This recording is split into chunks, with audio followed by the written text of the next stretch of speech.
Hello. Guys, hold on, you can hear the game. Let me just mute it, the game, and fix my headphones. The game, you guys can't, no, what game? There's no game. Hello, Thunder! Welcome, welcome, welcome! It's only Thunder. Wow, Thunder present. Early bird Thunder. Hello, everyone. It's been a while. No, actually, it's been, when was my last stream? Sunday was the last stream. Sunday. Walker, hi! Welcome, welcome. Let's do a little chatting before we start the game so that we can wait for if more people want to join. I do know that like 10 o'clock my time, 10 p.m. is a little bit early for those in the US of A time zone. So yeah, it'd be hard for them to wake up. Ray, hello, new Nym. Heh, yeah, new Nym. Well, technically old Nym. I'm Nym 54. I'm the OG Nym. There was like an OG Nym. What, that bear? It's a bear. You remember my microphone prop? I was playing with the props a little, and I was like, I can put animals on my shoulder or my head or wherever, and now it's here. It's cute. It's cute, ain't it? Hold on, let me show you guys the bear. I can eat the bear. It's great. It's great. The perks of being a 3D VTuber, chat. Perks of 3D VTuber. It's late night there. Same. It's late night where I am. So I am in Philippines, so it's like 10 p.m. So yeah. I normally stream at this time, especially on weekdays. Actually, even on weekends. I always only stream specifically late at night. Because, I don't know. Everyone's asleep and I like to wake them up with my gremlin screeching. This is why they moved me in the basement, chat. This is why I used to stream in like upstairs in the room, and they're like, nope, Nym, move to the basement. You're too loud in the middle of the night. What are you doing? That's why I'm here. But today we're gonna be playing Ace Attorney. As always, I will be doing some reading, voice acting, sort of voice acting, sort of, you know, trying my best. I wanted to be I've told you guys this. I wanted to be a voice actor like for a while. Know if I'm ever gonna pursue that, but you know, it's never late than never say never. Never late than what's the term? Better late than never. Why do I say never late? Better late than never. Maybe one day I'll pursue my... Wait a minute, I have my reverb on. I'm sorry. Hello, okay. My reverb was on the whole time. Why didn't you say anything, chat? Why didn't you say anything? Why were you like, damn, why are you echoing? What's with the echo? What's with the reverb, Nym? Why did you say, you guys didn't say anything.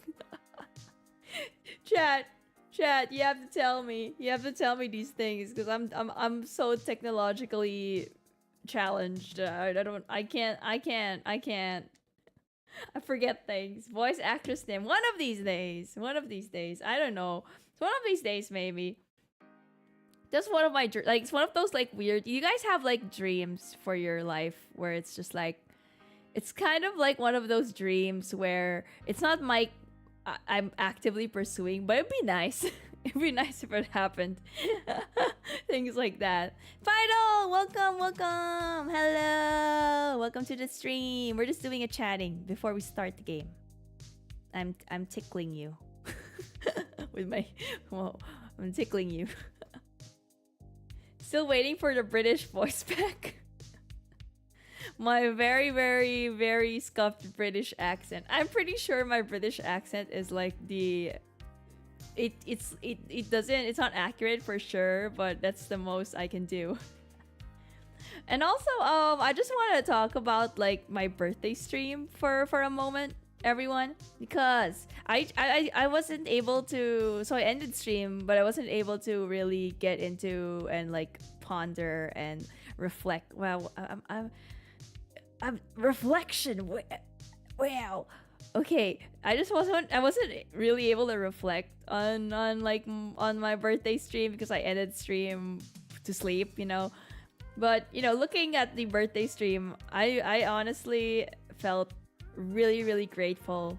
I know I've said it a lot, I think, on the stream, and I'm really grateful for like everyone who came by.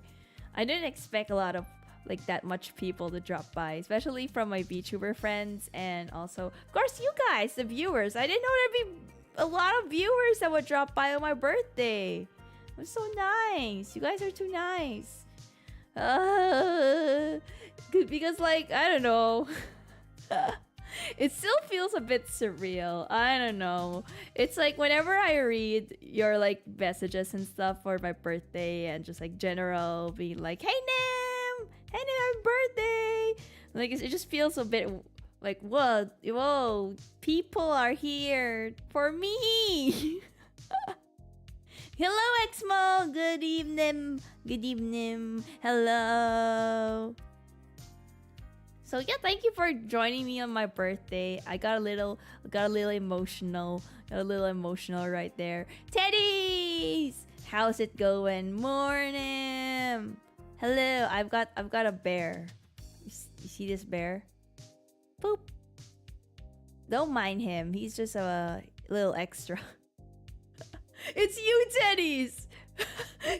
It's you! It's Teddies. Guys, the mod is here, right here. Go behave yourselves. Behave yourself. Teddies be bribing them. I can flick Teddies away. Not really, but ha! Punch Teddies. That's what a Nymn looks like? No, that's just what Teddies looks like. You guys look like a blob, a yellow blob. Like a minion, but ugly. Yeah. I'm not saying you're ugly. I'm not saying you guys are ugly. I'm just saying our personification of what a Nymn is ugly. I eat ears, especially Nyms. I can't eat my ear. I can.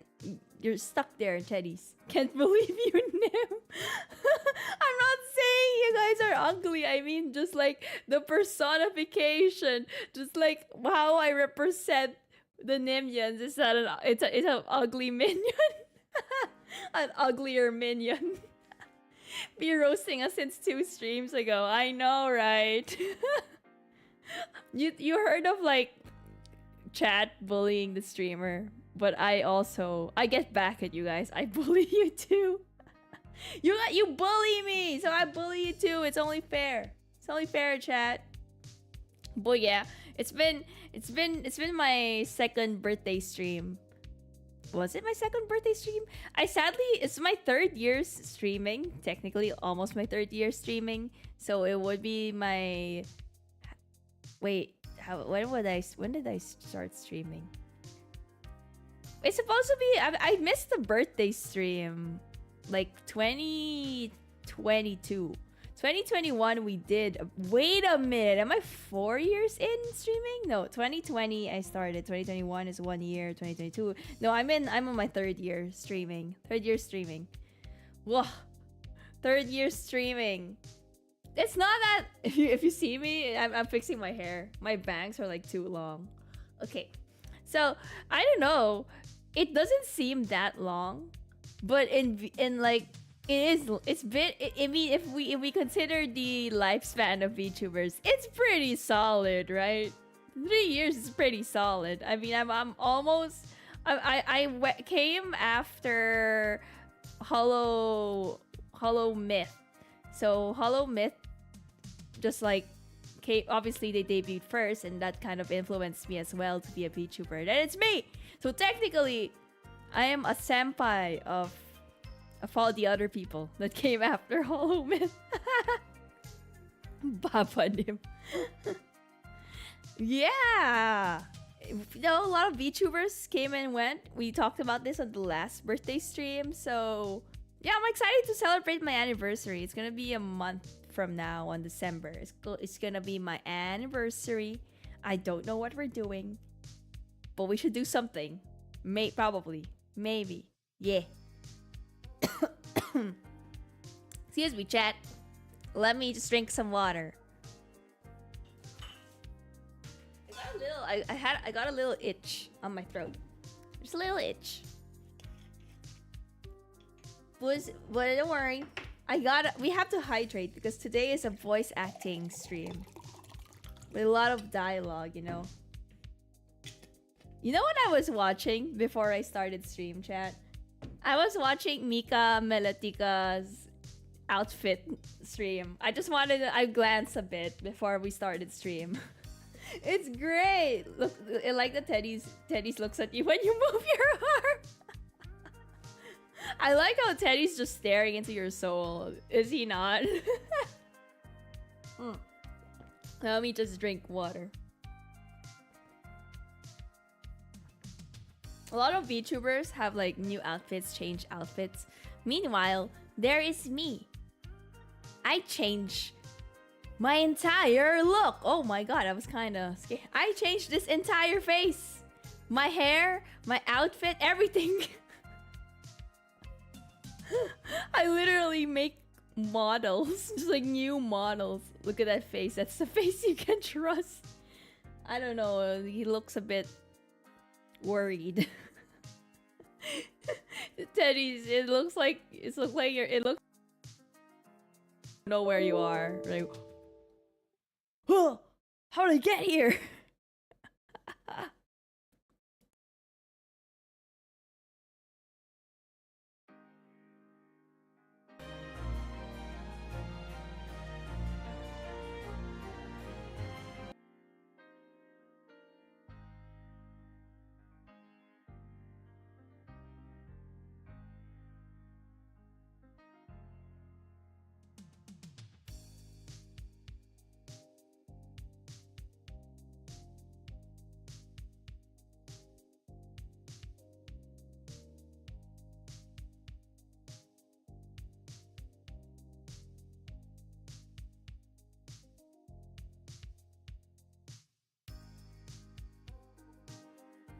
God damn it, I'm muted. God damn it, I said so many things. Okay, sorry about that. Sometimes my audio rerouter thing just for some reason just closes and just like I don't know what it happens. I don't know how to fix it. I don't know how to fix things.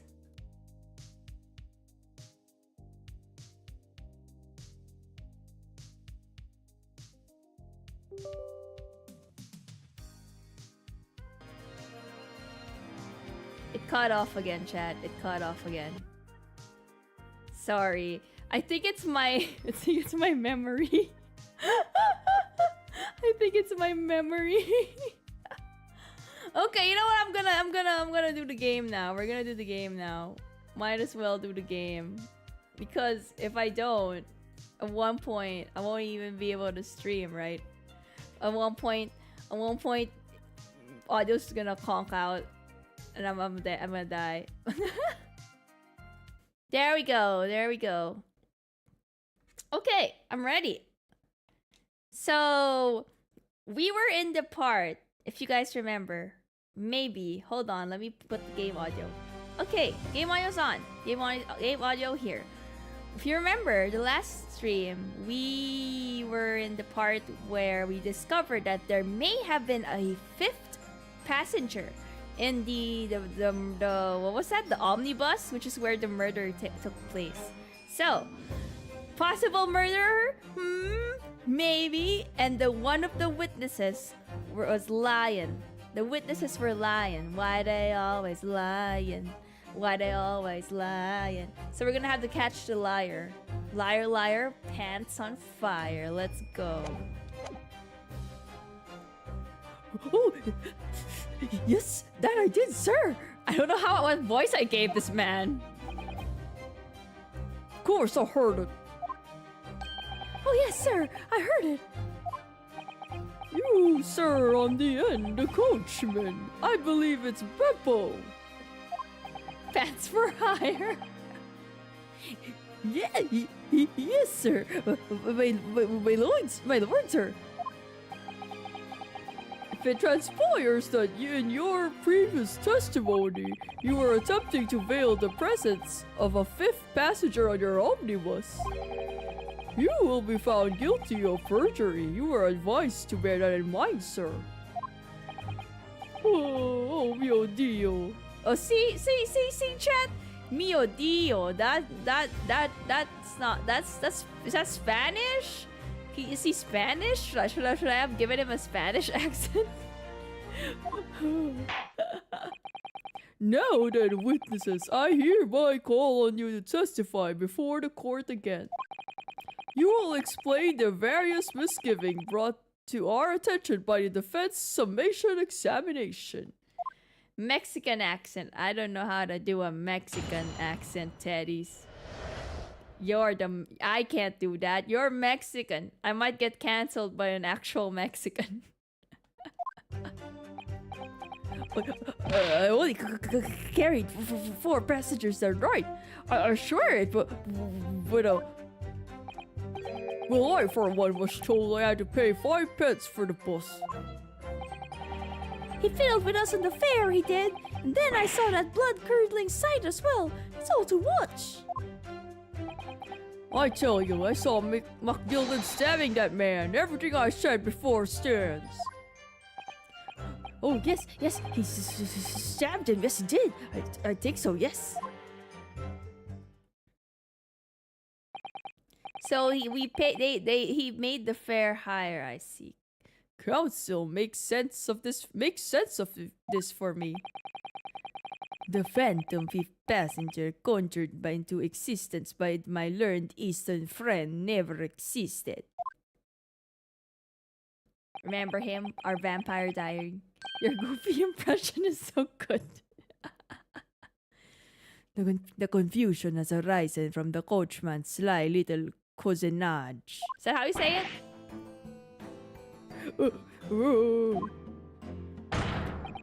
Beppo, explain yourself.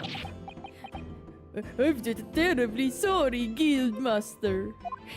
Yes, that's my Mexican accent, Teddy. It doesn't sound like it. The guild's fare is 4 pence across the board. You know that. Am I to understand that you've been overcharging our passengers by a penny a fare?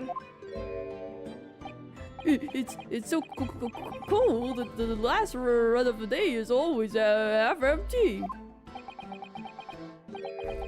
You have been dishonest, coachman. I'm sorry.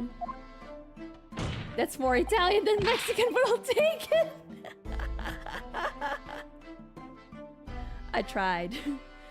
You're a disgrace, Beppo. A disgrace. What a disgrace. Shame. Shame on you, Beppo. Shame on you. And your selfish actions have brought dishonor on the entire guild. I have to change his voice suddenly. If I may, sir. I had to pay 10 pence on the bus just last week. What? 4 passengers at 5 pence each is, yes, 20 pence. I've done the arithmetic 10 times already, but I just can't make the result come out differently. No, that figures. Well, it would appear that one of the aforementioned misgivings has already been explained.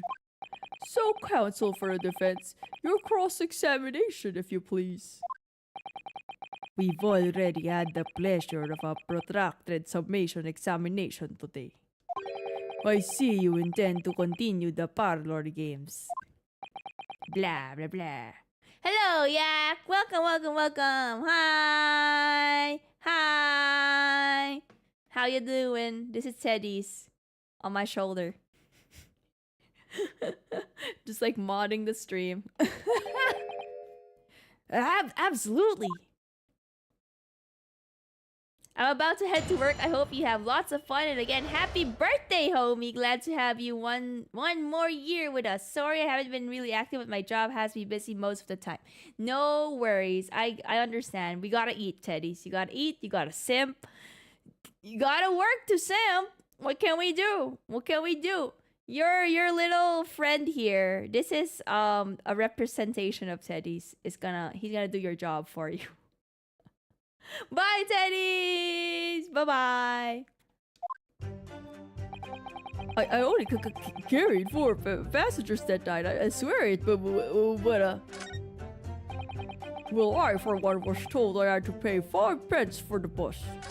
And then this guy says, He fiddled with us on the fair, he did. And then I saw that blood-curdling sight as well. It's all too much.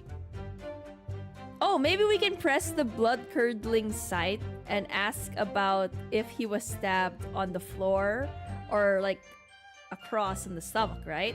Because that was one of the things that were different on the testimonies. This blood-curdling sight, you mean the murder, I presume? Yes, sir. Hopefully I'll be free before the anniversary. Have fun! Yay! Can you give Teddy's Jr. a few head pats before I go? Pat. Good job, Teddy's Jr.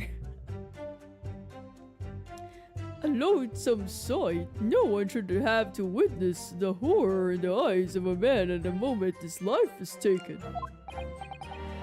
Oh, well, not exactly, sir. I mean, I didn't actually see the exact moment the gent was stabbed. What? Then what did you see? Good gracious, really? We have another witness who did, however. The banker has already testified to it. But Mr. First didn't actually see the point at which the victim was killed. That may turn out to be very significant. I heard the banker jet next to me take a sharp intake of breath, see?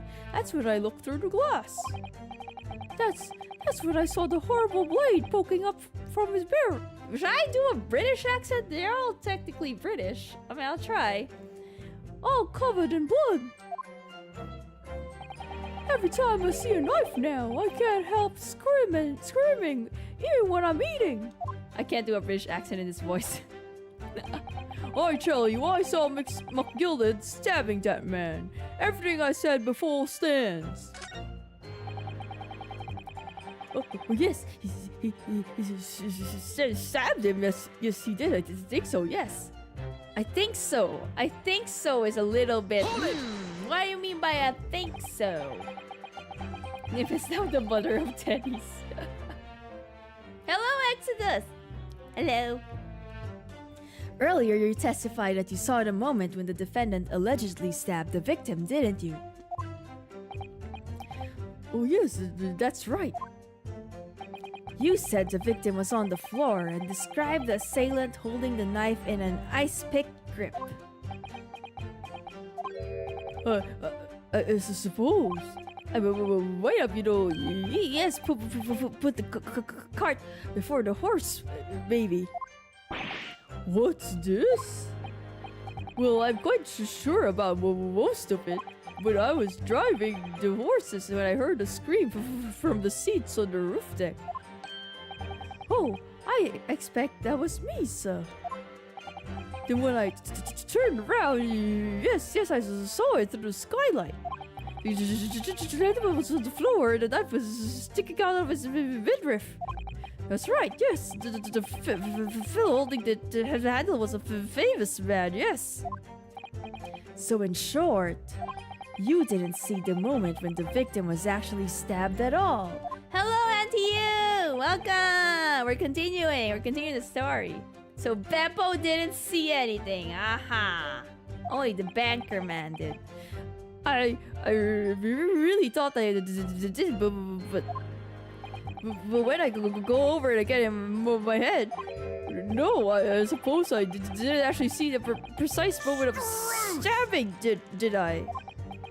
Oh, what is this? What is this thing? Why is he making a commotion here? What do I do? What do I do with this? What's happening to him, chat? I guess I could Excuse me. pursue. I could pursue. Do you have something to say about that, Mr. Fairplay? Now you listen to me. I know what you're thinking. He didn't really see the exact moment the fellow was stabbed. What are the chances of that? Huh? Are you asking me or telling me? He's getting flustered. I might be able to extract some new information from him if I answer him cleverly. Could he have just happened to see the exact moment the crime was committed? Maybe he didn't see. Well, it is a little hard to believe, certainly. Unless you spend your time peeping through a skylight on top of an omnibus, that is. Peeping! I am a respectable city banker, I'll have you know. And I know what I saw. I remember it clear as a Belred day. It was a grim scene, and I don't mind telling you. Liko-kun, hello! Hello. Thank you, Mr. Fairplay. Oh, yuck. Oh, excuse me, I was getting a little hot under the collar there, my lord. I would ask you to supplement your testimony with a clearer statement about what you saw. Hello, Vasha! Welcome! This is Teddy's Jr. Teddy's Teddy's, you know, spawn of Teddy's. I don't know how to call it. What's the plot again? Okay, so we have a murder on an omnibus. And what happens is that apparently these three said they saw the murder happen, but nope, they were just lying. They weren't sure. But Fairplay says, no way, I definitely saw it. So right now we're trying to ask him exactly what he saw. I think he's lying. They all lie. They always lie, chap. They're always lying. If I know Ace Attorney, they're always lying. Oh, I can do that, alright. I'll tell you just how grim it was. Okay. Do you think I'd forget the sight of those blood-soaked hands after that butcher stabbed that man? Let's just say this banker's American because I'm kind of lazy, you know. Blood-soaked hands. I see. We can press him on this. Like, which hand was blood-soaked? Blood-soaked? Well, perhaps soaked is laying it on a little thick, but anyway, there was definitely blood all over them. Both of them were covered in it. And you saw that from the roof through the skylight. Well, the skylight's reasonably large, so I had a pretty good view. And there was a lamp on the inside of the carriage as well, so I'm quite sure of what I saw. This banker's latest statement. I feel sure there's something not quite right about it. I mean, he didn't say gloves, right? He said hands, but he had gloves on, right? Of course it's a murder. Ace Attorney, it's always a murder. When you feel something doesn't add up, Mr. Naruhodo, that's when you should have a good look through the court record. I mean, I'm pretty sure it's the gloves, right? Not long ago, this trial very nearly came to an end. Somehow, we've managed to keep our chances alive here. I can't waste this cross-examination. I have to use it to bring some new facts to light. If you're not careful when you press these witnesses, the danger is that the jury will end up believing something unhelpful as they did before. Maybe, but we can't let the fear of that happening stop us from uncovering important new information. Yes, you're so right. I need to pay careful attention here. I don't want to miss even a flicker of a reaction among these witnesses. Remember, if you happen to spot one of the witnesses reacting in a strange way, don't hesitate to pursue them to as to the reason. I did pursue them. Why are you telling me this again? We already had a pursual here. Right?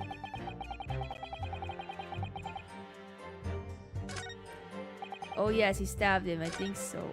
Anyway, do you think I forget the sight of the blood-soaked hands after that butcher stabbed that man? What do you mean butcher? Okay, hold on. Hold on. Should we present the gloves? Because he said hands and not gloves. Oh, hands! Like 2 hands! Anyway, I'm gonna do it. Objection! Blood-soaked hands. Well, I admit that choke might be laying it on a little thick, but anyway, there was definitely blood all over them. Both of them were covered in it. Well, Oh, he said both of them. Well, I'm very sorry to disagree, Mr. Fairplay, but that's a little more than a little peculiar. What? Here are the gloves worn by the defendant, Mr. McGilded, on the night in question. Oh yes, right. And there certainly does appear to be a sizable dark-colored stain there. But, as I'm sure you can clearly see, it's only on the right-hand glove.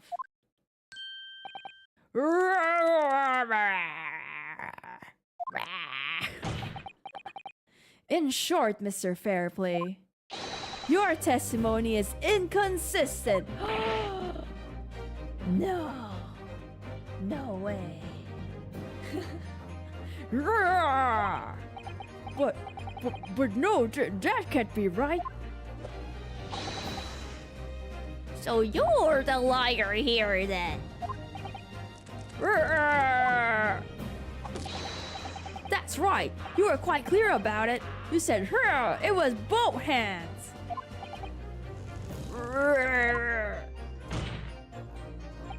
Mr. Fairplay, if your last statement was a lie, it calls your entire testimony into question. You say you saw the moment the victim was stabbed, but is that really the truth? Alright. Objection! Impossible. It was a simple mistake. You can't justify accusing this man of lying. Yes, it was in both hands. It was only one. But the fact remains. What am I saying? Is that The victim's blood was on the accused. Objection! No, Mr. Fairplay categorically stated that he saw blood all over both hands, which means there's a strong possibility that this witness was deliberately trying to mislead the court. Why? I'm a city banker, for pity's sake. My word should be the gold standard. I'm a gentleman, not some gutter snipe. Upstanding members of society don't prevaricate. wow, big words. He's claiming to have no reason to lie, but is that really the case? Mr. Naruhodo, if we had some evidence to explain why Mr. Fairplay might be lying, it could turn the tide of this trial completely. Whoa, wait a minute. I don't know. What is this? What's this? The ledger! We didn't examine the ledger. This portfolio must contain all sorts of secrets of London's gentry. Oh dear, do you really think we ought to look inside? Well, it's not as though we know any of London's gentry personally, is it? Apart from our great detective friend, perhaps. Actually, I wonder. I assure you, we will not find Mr. Sholmes' name inside. Well, let's see. Let's see what we can find. I bet his name's in there. Somebody take that walking stick away from him. He's chewing it like really, really hard. Gosh, it's crammed full of gentlemen's names, isn't it? Well, I suppose they're probably not all gentlemen at all, are they? After all, not everyone in this country is well off. Ah, goodness! What is it? Look at this! Do you see the name here? Bruce Fairplay? Should that mean something to me? It does sound strangely familiar, actually. Bruce Fairplay, the witness testifying at this very moment. Oh yes, of course, the banker. Why is his name in here? Aha! Motive chat! Ah, he borrowed 20 guineas, didn't he? And look, the repayment date is fast approaching. It's possible that this is just a coincidence, of course, but this could be very useful information. Yeah, let's go! I have evidence! Take that! My lord, Yes, counsel. the defense is ready to present evidence. By Jove, are you sure? Yes, evidence that will clearly demonstrate why Mr. Fairplay had reason to lie in his testimony. Roar! Very well. I hereby call on the defense to present its evidence. The evidence that demonstrates a motive for the witness's alleged deception of the court. Bum, bum, bum. This is a list of the debtors. Is that how you say it? Debtors? Yeah, debtors. Yeah. This is a list of debtors who owe money to Mr. McGilded. Yes, a list of innocent victims crippled by the accused extortion. The point is, among the names of these debtors is your name, Mr. Bruce Fairplay. What? Mr. Fairplay, are you currently indebted financially to the accused? No, well, it's barely worthy being called a debt. According to this ledger, you owe 20 guineas. Not an inconsiderable debtors. It's just debtors. Not an inconsiderable sum of money, wouldn't you say? Well, what of it? Let's suppose Mr. McGilded were to be found guilty of murder. What would become of your debt in that case? These documents state that the loan agreement is forged between two individual parties. Therefore, were the creditor a defendant here to be sentenced to a capital punishment, all outstanding debts which were owed to him would be annulled. They would cease to exist. Cease to exist?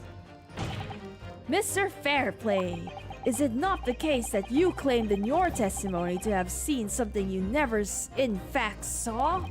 In a devious attempt to annul your debt of 20 guineas to the defendant?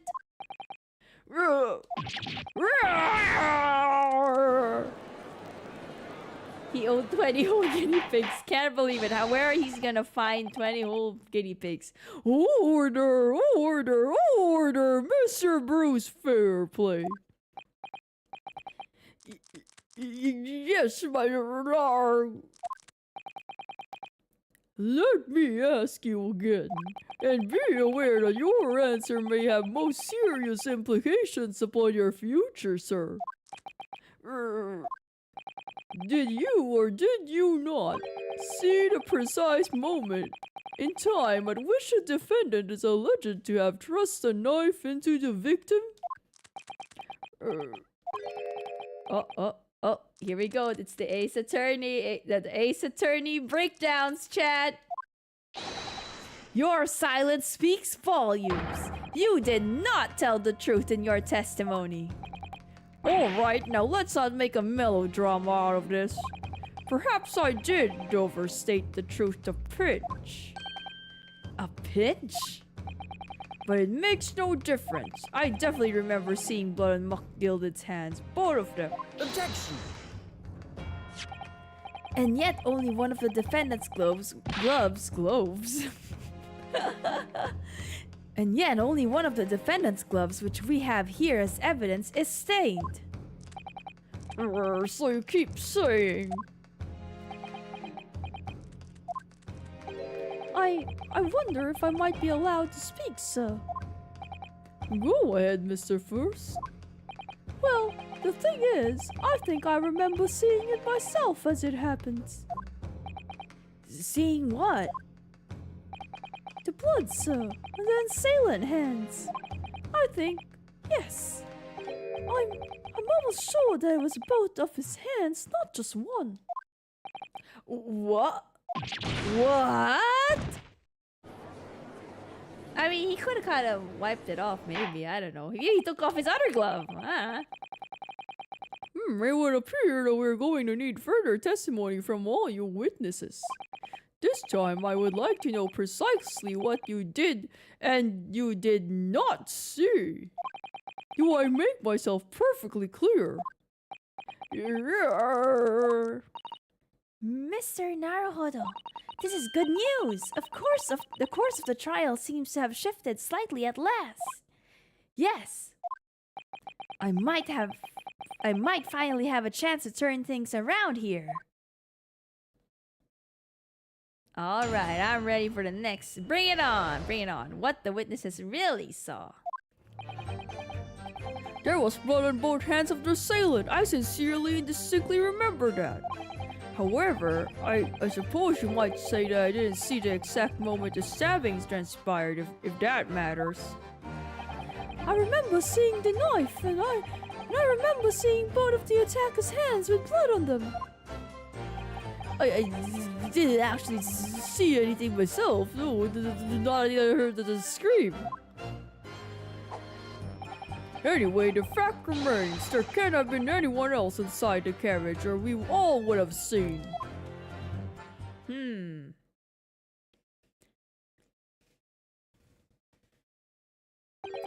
Well, lo and behold, in truth of fact, not one of you was witness to the crucial moment the crime was perpetrated. I apologize, my lord, but honestly, there was no one else inside that carriage, and the man's hands were covered in blood. That much incriminating evidence is tantamount to saying we saw the man do it. That's really not what testimony's about. Let us examine the interior of the omnibus once more. The victim's flesh blood is clearly visible on the seat, corroborating the witnesses' accounts. In other words, there is no substantial nor significant change in the facts of this case. Very well, your cross-examination, please, counsel. Yes, my lord. Okay. Cross-examination time. What the witnesses really saw. So, it was blood in both hands.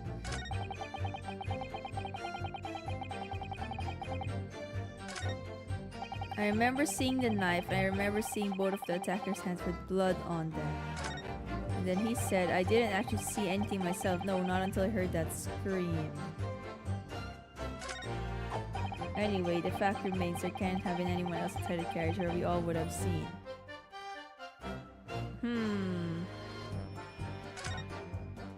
Maybe we can press the scream. I don't know. Might have...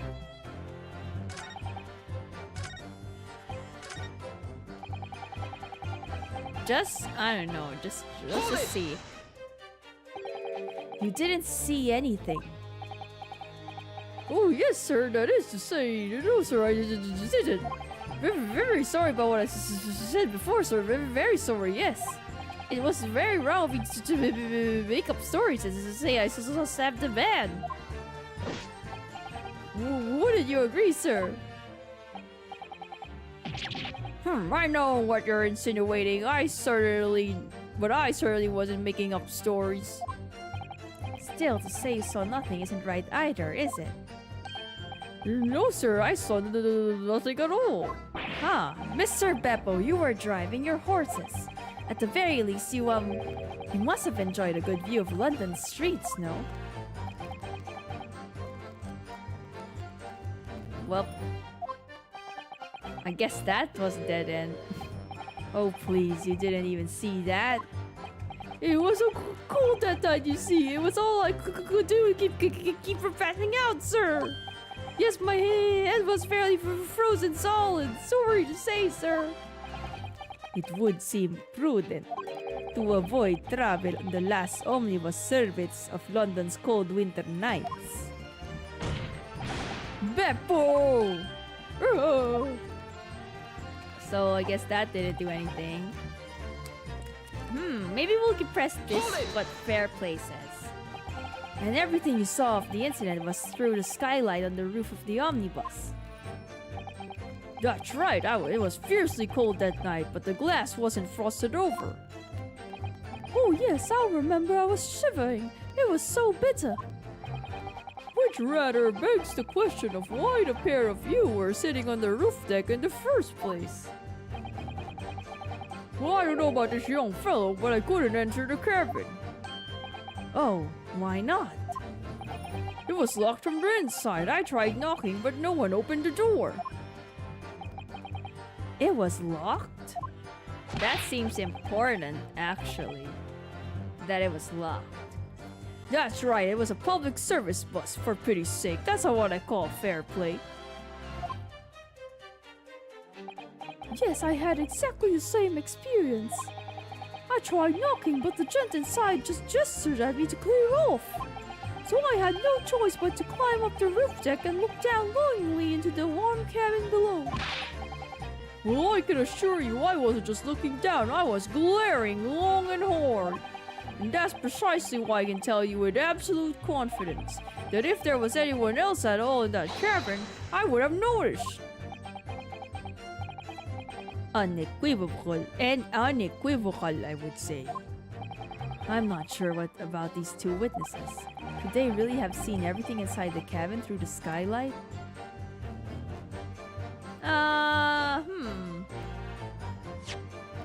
I don't know. Could they?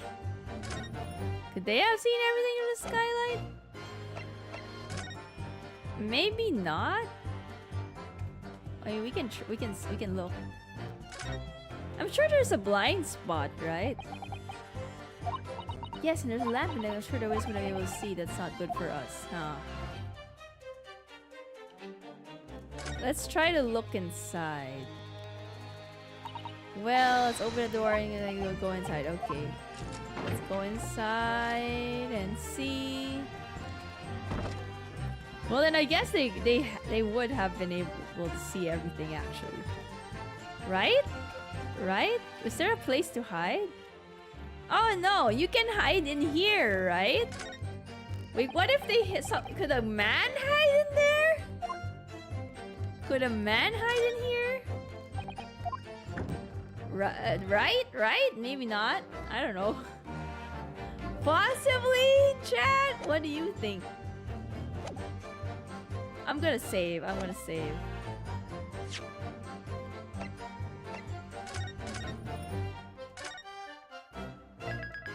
Okay, save.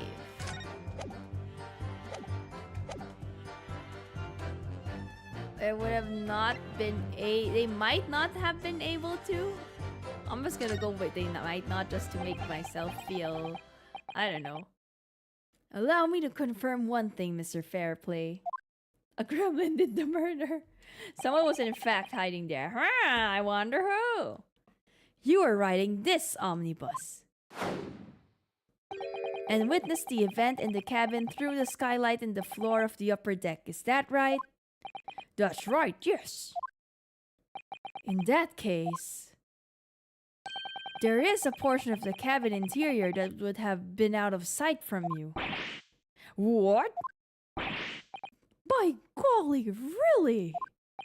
Obviously, at this stage, we can't say for sure. But the possibility cannot be denied that at the time of the incident, there could have been another passenger in the enclosed cabins of the omnibus. Objection! Enough hypothetical meandering, my Nipponese friend.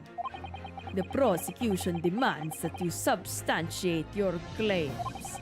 After all, the scene of the crime is here in the flesh. Very well, I will uphold the prosecution's demand.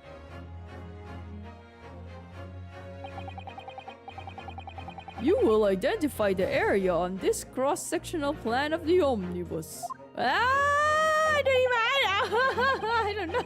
Where exactly in the omnibus are you suggesting that this potential extra passenger could have been situated? I mean, if they were sitting here, right? They could only see this one. You can't have seen this, right? Right? Right?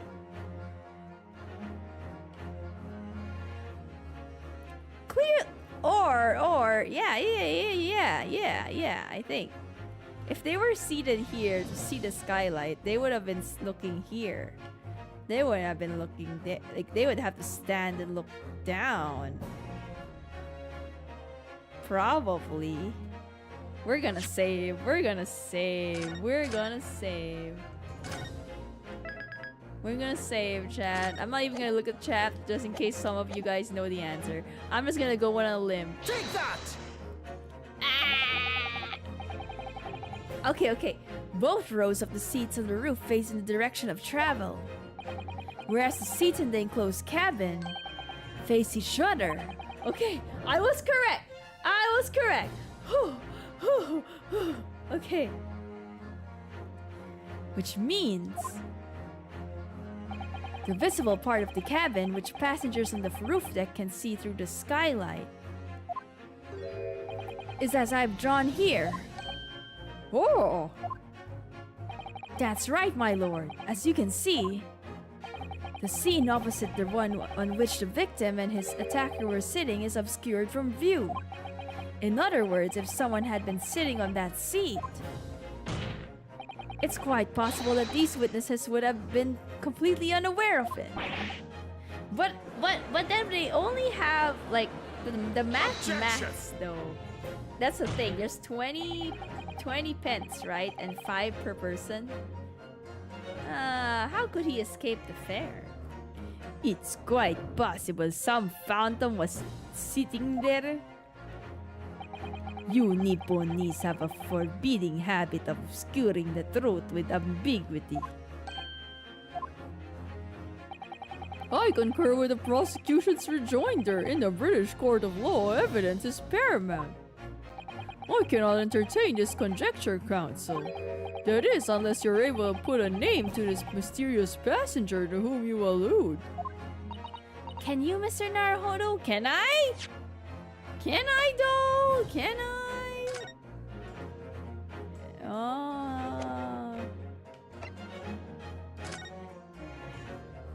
Can I?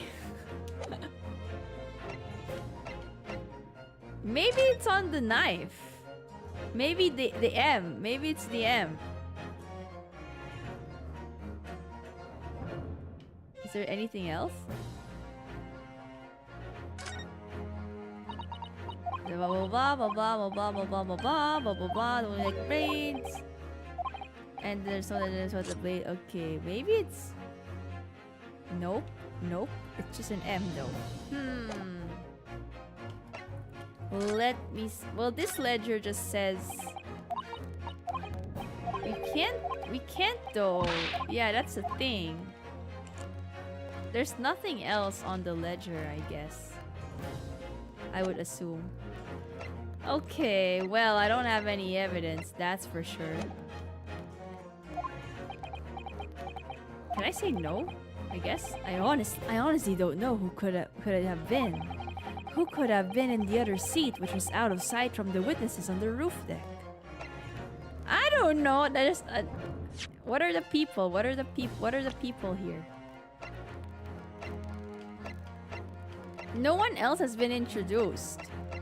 So no, we don't know anyone. I don't have an idea. Maybe it's the gloves since both hands are supposed to be covered in blood. That's apparently his gloves. I don't know. Maybe it is the gloves.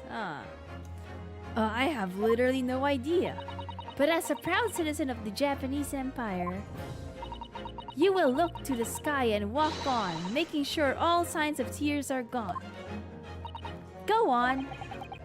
This isn't just a case of going on, Mrs. Sato. Alright, then I'll go on. Okay, I guess so. The defense would like to put forward a name. Oh, I would? I would? You are a fool. That response was a desperate attempt by a man who has no notion of his own limitations. A toast to hard lessons not yet learned. Let us not delay, counsel. The defense is still to name the passenger in the other seat. This could be it. This could be the chance I've been waiting for to turn the trial in my favor. Okay. Hold on. We saving.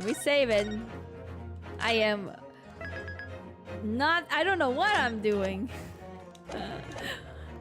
On that night, on the night of the murder, the person occupying the seat in the omnibus cabinet was obscured from view was... Magnus McGilded. And then the guy beside him was a different person.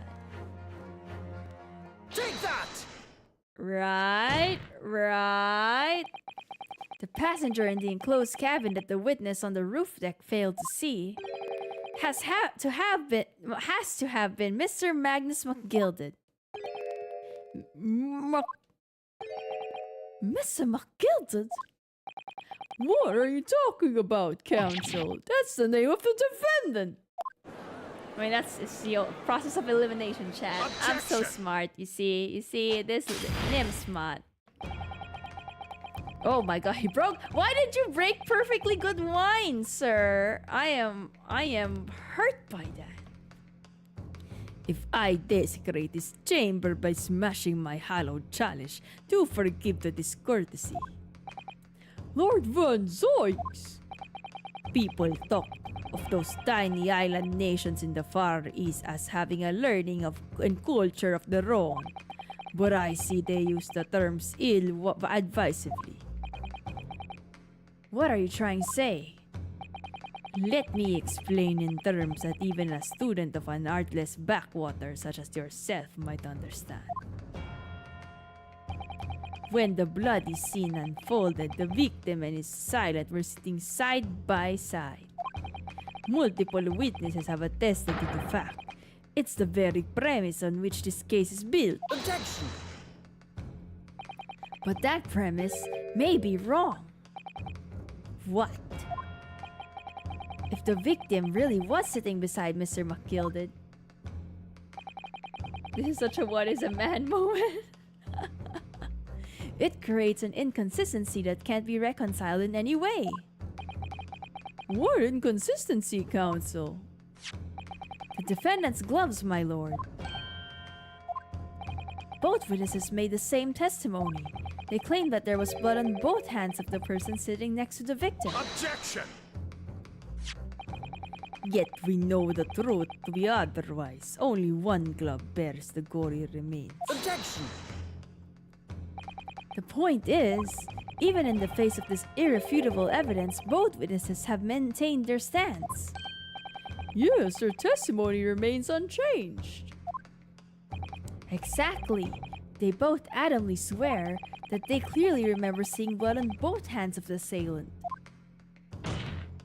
In short, their memory of events is correct, and their testimony reveals the truth. It was somebody else sitting beside the victim that night, a third party we have yet to identify. The victim's blood was on the passenger's hands, both of them. Objection! And who was this third party? Obviously, the true culprit. Extraordinary! Can't believe they're believing this. I don't know. It's conjecture though, right? Order! What exactly are you postulating? Objection!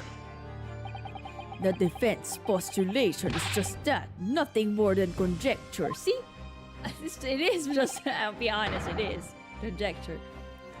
The witnesses have clearly stated that they saw the accused. Objection! But when elaborating on his testimony, Mr. Fairplay said the two of them were wearing hats and I couldn't exactly make out their faces.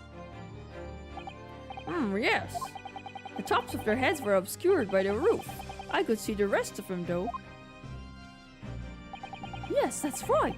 Both gents were most suddenly halted. Hatters do tend to notice such things, sir.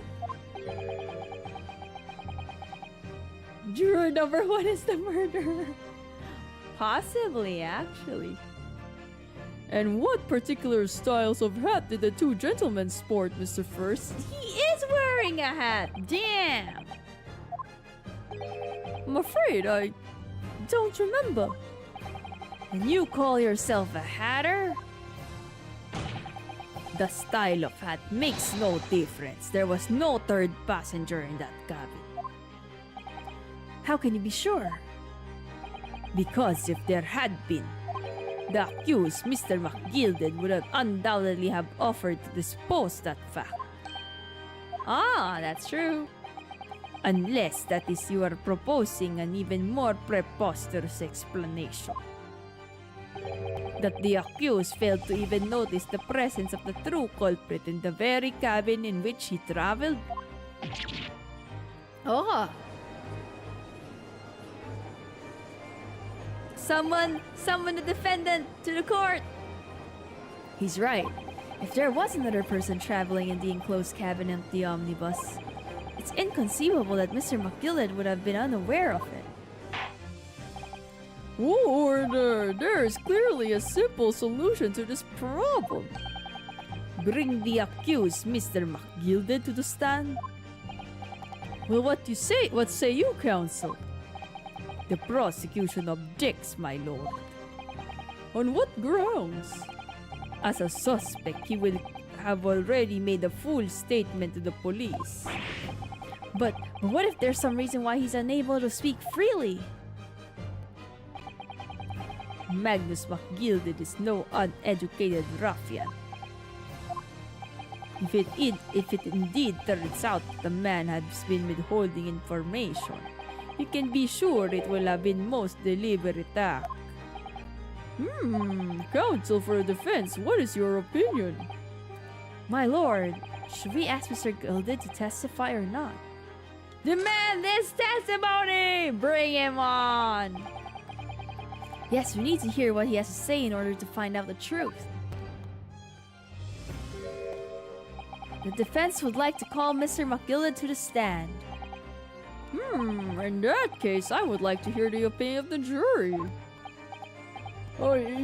Yes, I need a little time to consider this. If you ask me, I think we should hear what Mr. McGilded has to say. Get the man out here, I say. It would be utterly illogical not to hear his testimony. When something needs doing, get it done. That's how I run things at the guild. Hearing what the patron of my favorite little park has to say. Oh yes, what that would be lovely. Yes, the jury says... What was my voice for you? Yes, the jury says the man must be heard. Very well, the court will hear the defendant's testimony. Bailiff, show the defendant to the stand at once. Okay, while that's happening, I'm gonna drink water.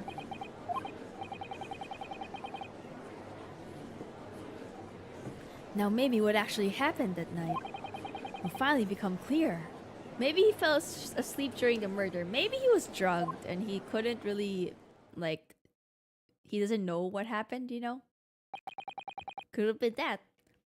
Let the proceedings be resumed. But why didn't he say that to the police?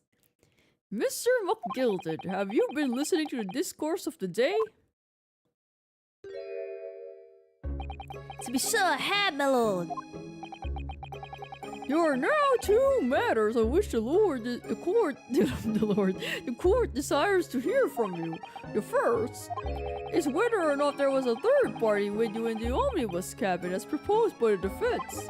The second is that if such a person was indeed present, why did you conceal that fact from the police? Begad, no, 'tis not in my nature to hide anything at all. Just answer the questions, please. The truth of the matter is, I've been desperate about this all along. Do I tell yous all, or keep my mouth shut? Tell us what, Mr. McGilded? The fine fellow representing me is absolutely right. In the carriage on the night of me with myself and the other man, There was another passenger. It's true?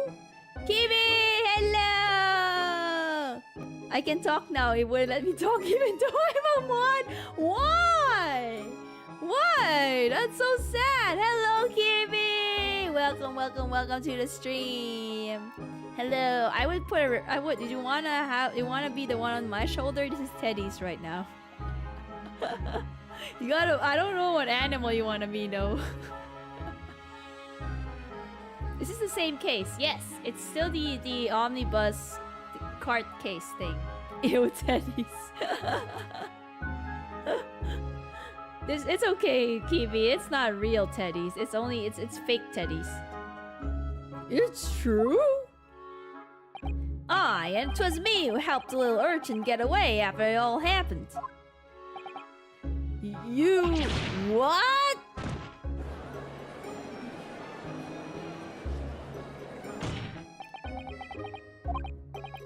No, Magnus McGilded. That convenient excuse can't save you now.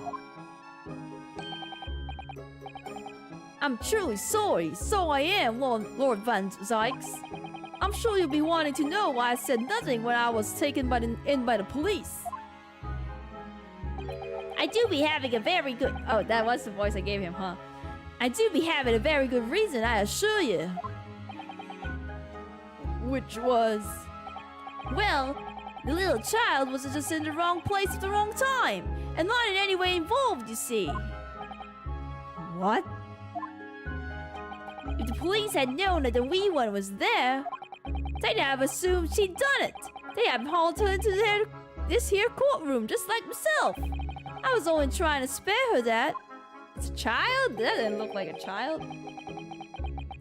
Young hearts and young minds are easily damaged, my lord. And who was this young child of whom you speak? It didn't look like a young child. Who's that? What child? That I don't know. You don't know? Aye, well, the wee thing just happened to be in the little carriage that night. I never saw her before or since. Objection! We have absolutely no reason to believe this man. The prosecution calls for the witnesses' statements to be disregarded by the court. You know, I wouldn't be surprised. Surprised. I'm still talking in a voice for this guy.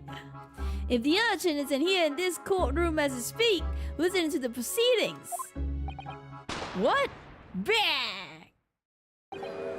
Oh, smoke! Oh, fire! There's fire! Look, somebody's trying to get away! Oh, aftermath, so used! I can't see any crossbow! What's going on? What's going on? Be careful, Mr. Naruhodo. Cover your face. Bailiff, don't let the accused escape. Secure the omnibus. I hereby call an emergency recess. Bailiff, ensure the defendant is in custody and clear the courtroom. Did a child murder someone he's covering for? I don't think so. He's kind of still sus. We were hurriedly removed from the smoke-filled courtroom by the bailiff, amid scenes of chaos as people stumbled over one another in their desperation to flee the chamber. We had no idea what was happening. All we knew was that, for the time being at least, the trial was suspended. Damn, so many things be happening, Chad. Wow, being a lawyer is a lot more exciting than I thought. It's not just paperwork, Kiwi. You thought it was just paperwork? No, there'd be smoke bombs and everything. 18th February, 12:52 p.m. The Old Bailey, defendant's antechamber. What on earth just happened in there? Mr. Naruhodo, I managed to find out what happened. Mrs. Sato, I was told it was an advanced form of smoke grenade, a type of exploding device that releases smoke. A smoke grenade? It sounds like the sort of thing ninjas use. We're just making sure everything is safe now. I think the trial will start again before long. But who would have done something like that? The police managed to catch someone who was trying to flee the courtroom apparently. Flee the courtroom? Why? Well, it's a young girl of around 15, I hear. It was legitimately a young girl, damn. I thought it was just talking. Seems like action and drama and vampires. And of course, the vampires. Very accurate description, I think, of practicing law. A young girl, then could it be the other passenger that Mr. McGillet was talking about? My thoughts exactly. So he wasn't lying. Oh, what's become of Mr. McGillet actually? There are so many things I need to ask him about, but he's not here.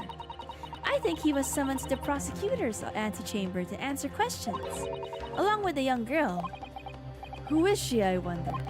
And what was she even doing here at the trial? She was taking a huge risk for what possible benefit to herself. There's another matter that's troubling me. What's that? The 20 pence.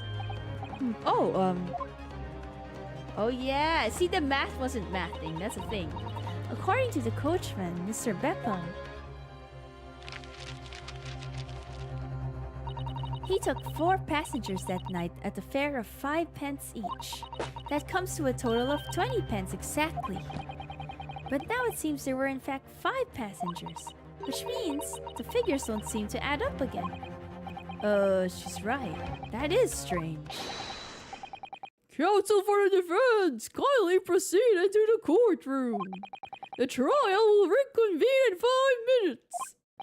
Oh, thank you, officer. We'll go in straight away. Well, whoever she is, I imagine this young girl will be asked to take the stand and testify now. I really can't imagine what she's going to say, but it could alter the whole direction of the trial. We'll know soon enough, Mrs. Sato. Yes! There were 2 little girls. There's only 1 little girl, Kiwi. Why are you excited about the 2 little girls? Who is this best girl? Okay, Old Bailey courtroom, guys. Ooh, that's who she is. There's the young girl next to Mr. McGilded. Look. She must have been the one who caused the disturbance before. Well, after that rather eventful recess, the court will now resume the trial of Mr. Magnus McGilded. FBI siren in the distance. Legal, they put me in the game? Where are you, Kiwi? Are you Mr. McGilded? My lord. I believe you have established the cause of the smoke which veiled the proceedings earlier? It seems to have been an advanced form of smoke grenade of sort typically employed by the army. Good gracious, the army! What in the devil's name? This I best girl. Okay, I understand now, Kiwi. Okay, I see. Sure. Keep being delulu, Kiwi. Keep being delusional. It was an elaborate attempt by a young girl to cloak her escape from the public gallery, but she was caught. And now occupies the stand. Your name, girl. Are you responsible for the smoke grenade which induced such pandemonium here in my courtroom? What is the meaning of this deplorable behavior? I've never been so insulted in my life. Van Zykes is so dope looking. He is amazing. He's our vampire daddy. Ahem, if I may, my lord. Yes, Mr. McGilden. I think perhaps I ought to explain here. Why is it that this wee lass was here in the first place, and why she tried to bolt like that? Tis all tied up with the events of that night, so it is.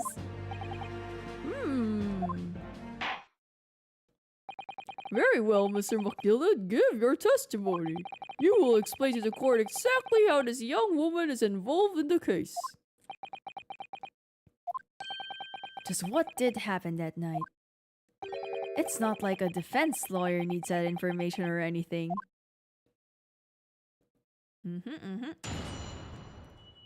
Let's see what Mr. McGilden has to say. If Van Sykes isn't a real vampire, he has to become one. He's gotta be. He drinks wine. That could be blood. On the night in question, I took the back seat in the omnibus and promptly nodded off. Then Big Begorra, a loud thud and a wee scream woke me up with a fair start. There was a fella collapsed on the floor at my feet, so I sat him up on a seat across from me. Then I turned to find out where the scream had come from, and bless my soul, what did I find? There was a child in there, all curled up in a ball, hiding her wee self away.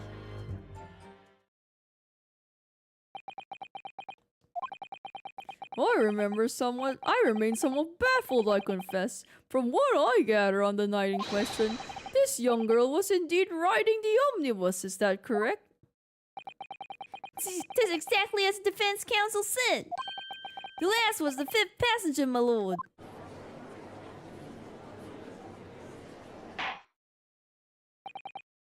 That's true. Ace Attorney having a real vampire in court doesn't seem to be too crazy. Yeah, they had a parrot at one point. They had a parrot.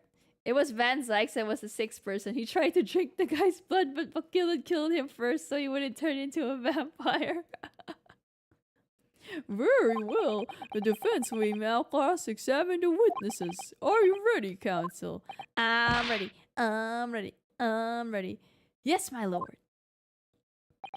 Or rather, no. I have no idea where to start. His face.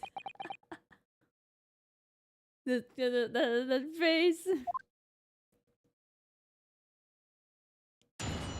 Okay, cross-examination. The young girl. The night in question, I took the backseat in the omnibus and probably nodded off, so he slept. A loud thud and a wee scream woke me up with a fair start. There was a fellow collapsed on the floor at me, and so I sat him up in the seat across from me. So he was on the floor! So he was stabbed on the floor. He wasn't stabbed. He was stabbed on the floor, I guess. Let me try to press this one. Did anyone check if he asked to get invited to the courthouse first before he came in? He nobody checked. Huh. We could have gotten him. Time for cross-examination, Van Sykes. Cross! Cross! You sat him up, the victim, you mean? That I did, on the seat across from me. As I said, I could plainly see the poor devil was already gone. And you wouldn't leave a dead man lying on the floor, well, would you? 'Tis common courtesy, so it is.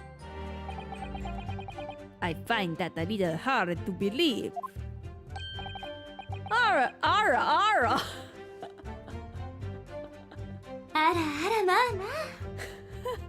Our Lord Van Sykes! Now what would that be? You wake up to find a man lying dead at your feet in a carriage. Any normal person would hail the cabman. Any upstanding member of London society, that is. Are vampires real in this game? They might as well be real. This game is just crazy. Well now, as you know, I'm in something of a special line of business. The business of lending money at exorbitant rates of interest? Unfortunately, my lord, not everyone is thankful for the help I offer them, and some would even see me dead. So I do try where at all possible to avoid getting myself in a tangle with trouble. Ah, what if I wasn't prepared for the sudden Ara? It's because McGilden said Ara. It's not my fault. What if, chat? Someone was trying to kill McGilden, but ended up accidentally killing the Mason guy. That's what I think happened. Are you suggesting we were just going to leave the man there? Heavens alive, no! I was always intending to report it, so I was. Only I had a mind to find out the whys and the wherefores first. The whys and the wherefores? Right you are! There are some details I wanted to understand before anything else got to meddling. The wee scream I heard, for example. Wouldn't your good self do just the same? Yes, the scream he says he heard at the same time as the thud of the victim collapsing. Or the Mason guy tried to kill McGillen, but McGillen was prepared with a reverse Uno card. That could have been that actually. Then but Mason guy doesn't seem like a killer. He seems like an innocent man. He doesn't seem like to have the ability to kill. Then I turned to find out where the scream had come from. And bless my soul, what did I find? Oh, the child. Let's press this statement. You say she was hiding herself. Aye, that's right. Was hard to see in the dim lamplight, but she was all curled up in a wee ball when our eyes met. Well, my heart nearly stopped beating in my chest. You're really overreacting this. Still and all, I pulled her out from under there and sat her on the seat opposite so I could have a wee chinwag with her. The seat opposite? That's right, just next to the dead gentleman there. You sat this young girl next to a corpse, sir? That's true. Why? Fun fact, if vampires were real, they wouldn't be able to go out at night as well because of the moon is reflecting sunlight. That is... Oh, I didn't think of that. The Mason's guy tried... I always thought that maybe because there's werewolves. The Mason guy tried to protect McGillen from a sudden vampire attack from a certain prosecutor before they flew away in a swarm of bats. All conjecture, chat. All conjecture. Where's your evidence? Present your evidence. Well, as I'm sure I mentioned, a gentleman in my position can all too often find himself in mortal danger. So, I needed to find out just who this urchin was, you see. Little bit sus, if you ask me. While I was in the middle of talking with her, I heard another scream, a fellow's voice this time. Presumably, that scream was Mr. First, who was still sitting on the roof deck seats. Right you are again, I would say, sir. Looking down through the skylight, he must have seen this young girl and gentleman with a knife in his belly. In other words, the previous witnesses did not in fact see you at all, Mr. McGilden. What they believed to be yourself and the victim was in fact this girl and the late Mr. Mason? Aye, my lord. I was, as I think everyone understands now, sat at the back of the carriage out of sight. I think he's still lying. I don't know what though. It is certainly plausible. A defendant is somewhat diminutive in stature, and readily confused perhaps with this young girl. You just called him short. After that, of course. With a scream from the gentleman over us, the driver realized something was wrong and pulled up the horses. I do wonder how you must be feeling, Mr. Naruhodo. Being the defendant's lawyer and yet finding myself as stunned as everyone else at his testimony? Let's just say it's trying. We certainly had precious little time to talk to Mr. McGillen before the trial. But we mustn't be dispirited. We must try to learn all the facts we can. When we arrived in London this morning, I didn't see my day panning out like this. Mr. Naruhodo, no grumbling, even in your head. How did you know? The way this guy talks, I don't trust him. Must have been the voice I gave him. He nodded off. And then...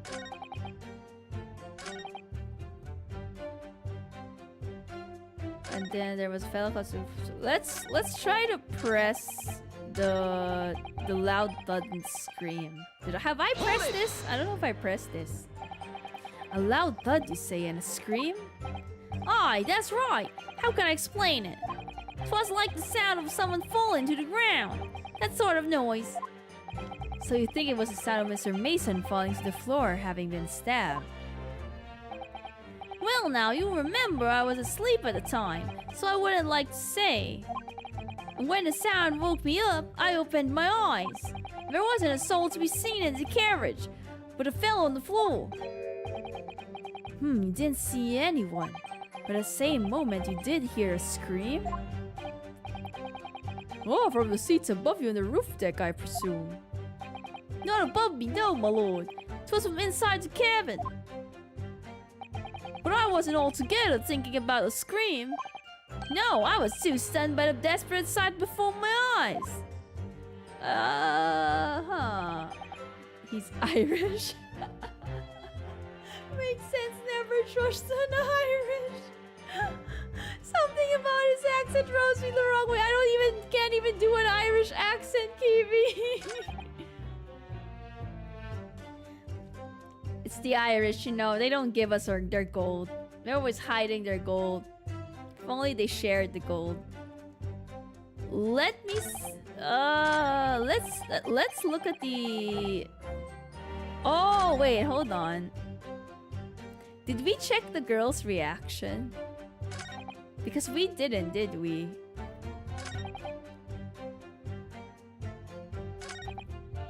Okay, let's try pressing this again. And I'm gonna see if she does any reactions, I guess. Oh, I can't? I can't look at her. I can't look at her, apparently. So I guess there's no reaction.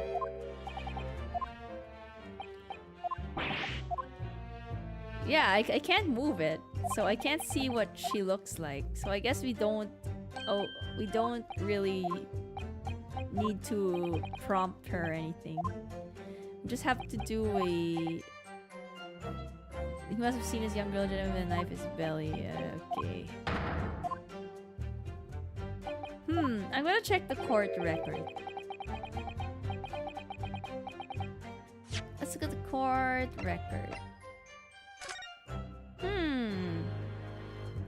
He sat him up. And then... That's what he said. That's what he said. He sat this guy up. The gloves. And why would he get gloves on his hand? Guess he touched the blood. The knife, the omnibus. Died due to internal hemorrhaging resulting from the trauma. I don't know. Maybe we need to press more. Let's try pressing the first statement. Press all the statements, exactly. Press all the statement. An Ace Attorney classic. Okay, let's press all the statements. Let me just skip all these chats. We read this before and I don't want to read the dialogue again. Okay, let's press the first statement. Okay, press. Press everything. Press, press, press, press. And when you first got onto the omnibus, were there any other passengers already on board? There were not. The cabin was empty and there was no one on the roof deck yet either. You were the first passenger? As it were, I see. Aye, and that's why I took the back side as I did. 'Tis the most comfortable, so it is. Could you explain exactly what you mean by the back seat? By all means, that's how you already described it earlier. I'm talking about the seat opposite, the one in which the poor gentleman was sitting. Like I said, it's the most comfortable, where I feel most at ease. And of course, I enjoy gazing through the skylight from time to time as well.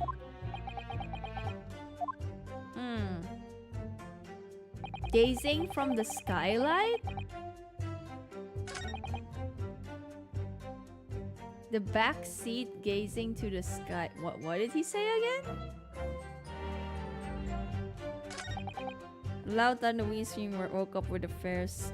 Which we pressed this already. Hiding her wee self away. Did I already we pressed this?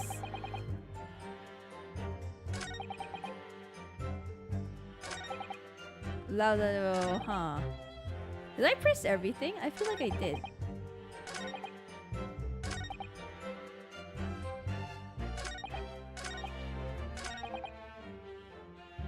Wait, I don't...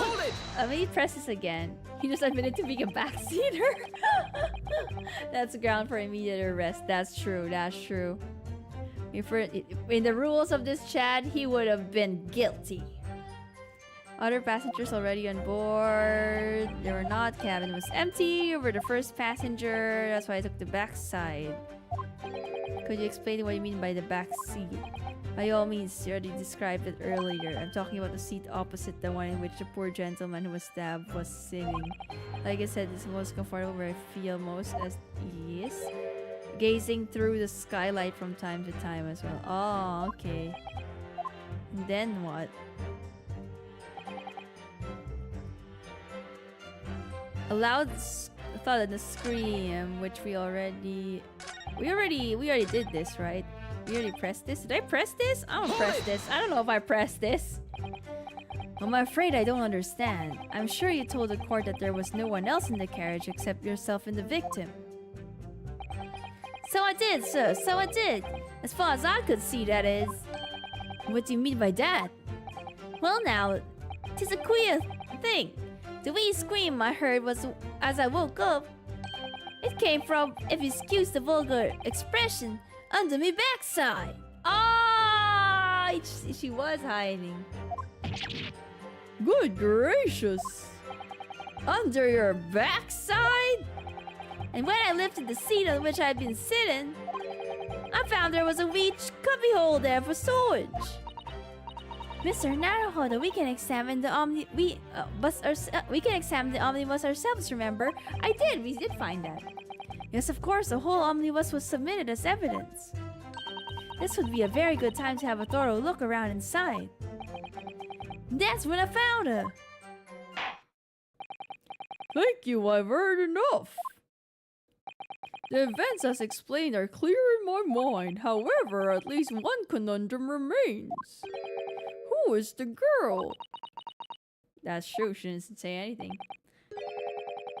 Oh, Gina Lestrade. Who you? Her name is Gina Lestrade, my lord. She's a chancer, earns her crust among the large crowds, relieving people of their purses. Was commonly called a pickpocket. What? This girl here, a petty thief? It's me, I am Kiwi. Do I have to examine the omnibus? Because we already looked through it. We already looked through the seat, right?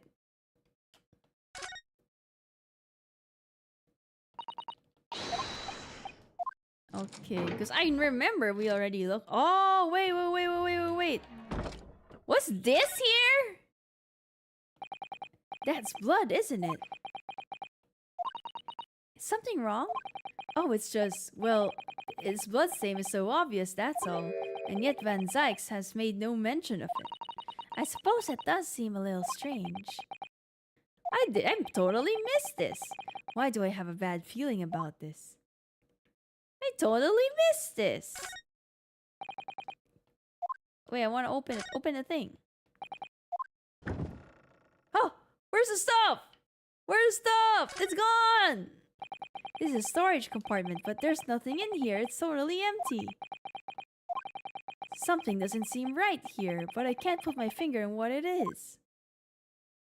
I feel like this is a different omnibus, chat. There's nothing inside. Interesting.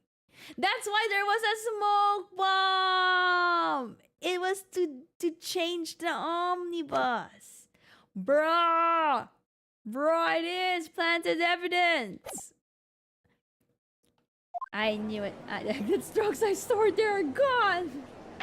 They're hiding the drugs. Order, order. Is this true, Miss Lestrade? Miss Lestrade, you will answer the question. Oh damn. Oh damn, she just shot the judge. I need a drink of water. Hold on.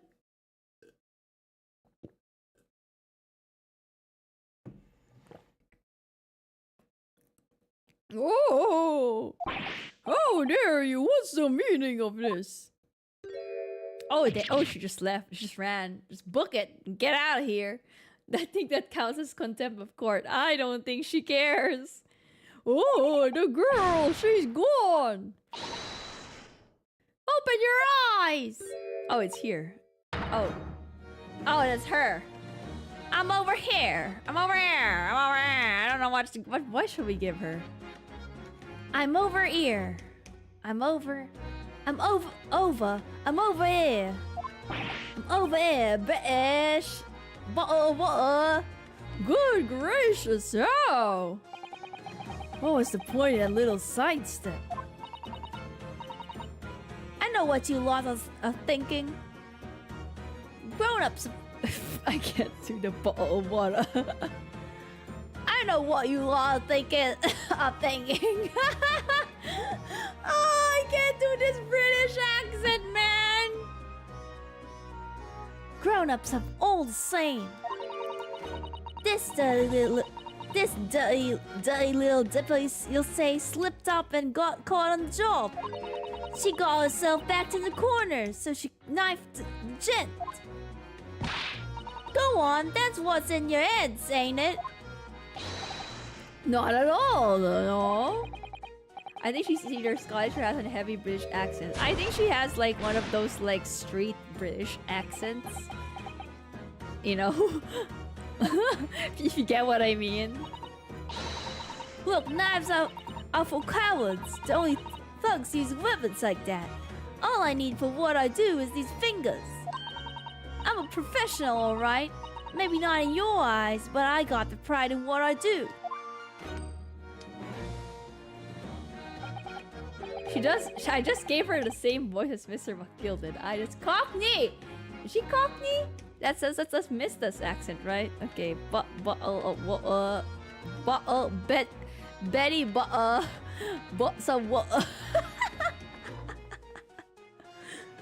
I'm trying my best here, Chad. Accents are hard. Let me guess, you don't count smoke guns among weapons for thugs? Oh, this? Yeah, this was in the bag. Oh wait, no, that would be American. Oh, this?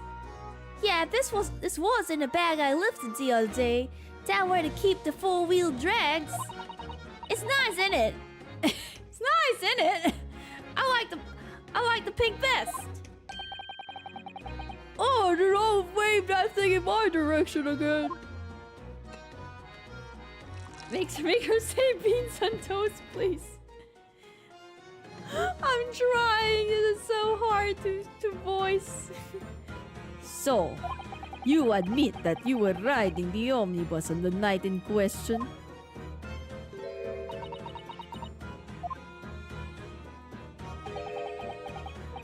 It's alright, lass. You can tell him the truth now. Alright, yeah. It's just like the Irishman said. The court accepts this girl, Miss Gina Lestrade, as a valid and significant witness in this case. Accordingly, young lady, we will now hear your testimony, if you please. She looks like Saber, if Saber were a British thief. Wait, so did McGillen find a girl in a box and kidnapped her? Possibly. Alarms ringing. Her hair is awfully well kept for someone who lives in the streets. That's true. You will tell the court exactly what happened in the omnibus on the night in question. Oh man, chat. I don't have audio anymore. My headphones died.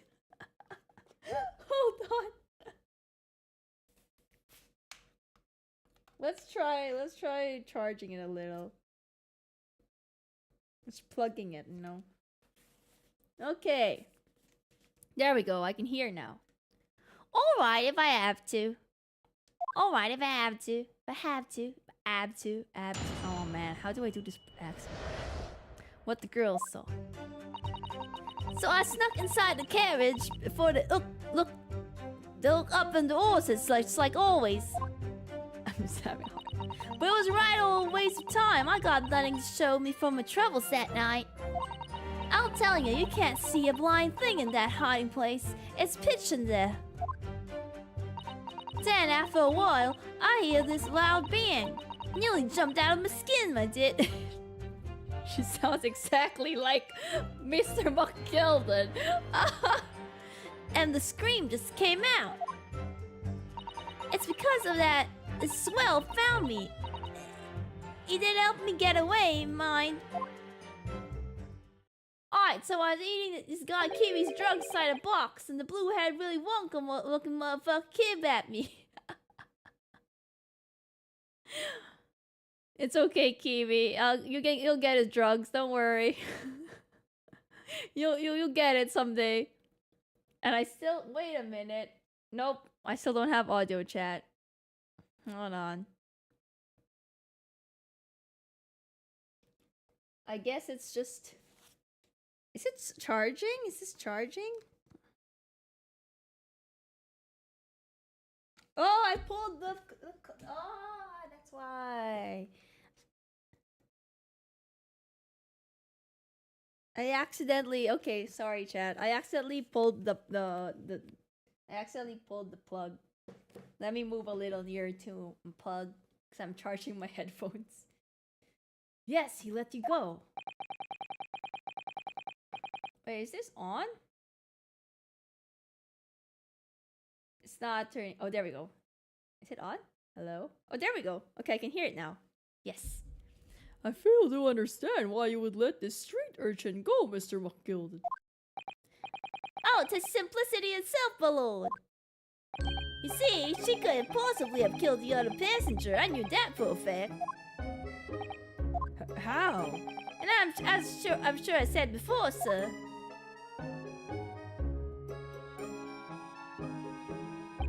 I was sitting right on top of the place where she was hiding herself. I think a demonstration is called for. This is where I sat that night. And the cubbyhole of which you have spoken is underneath the seat, I presume. Can she fit in there? Professional streamer, yeah. Don't forget to charge her headphones, guys. That's true. That would just if he can assert that this girl didn't do it, then who else would have done it but him? What am I doing all this for? What is all this for? Yes, it does appear just large enough to accommodate someone of the girl's stature. Don't tell me there's a sixth passenger. Aye, but of course, the wee lass was stuck in there. 'Cause I parked myself on the seat for the duration.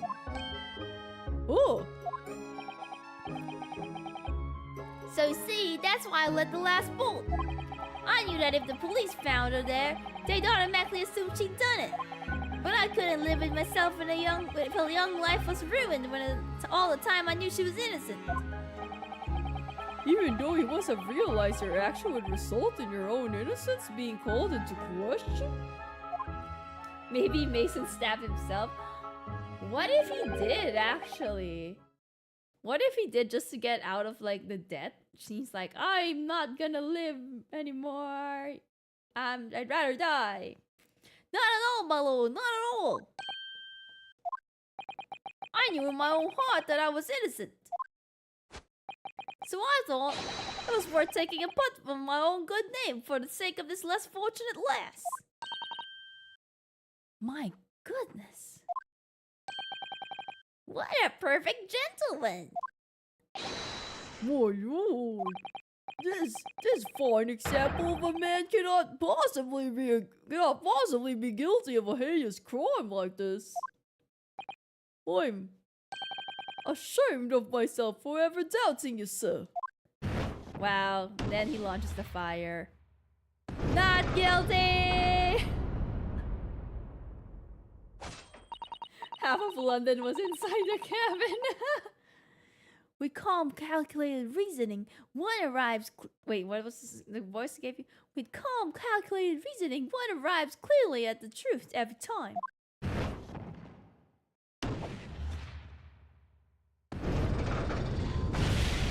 Well then, it's not guilty already? Saints alive! All 6 members of the jury, consensual in their leaning of a victim of verdict of not guilty? Already, Chet? Mr. Naruhodo, it must mean what? That we're victorious! We've won? Are you sure? I mean, we didn't even solve the crime. Objection! So if the girl was hiding, did she pay the fare? Oh, damn. Damn, Chad. I actually quite enjoyed that. Okay. Okay. Little steppy. Yes, step on me.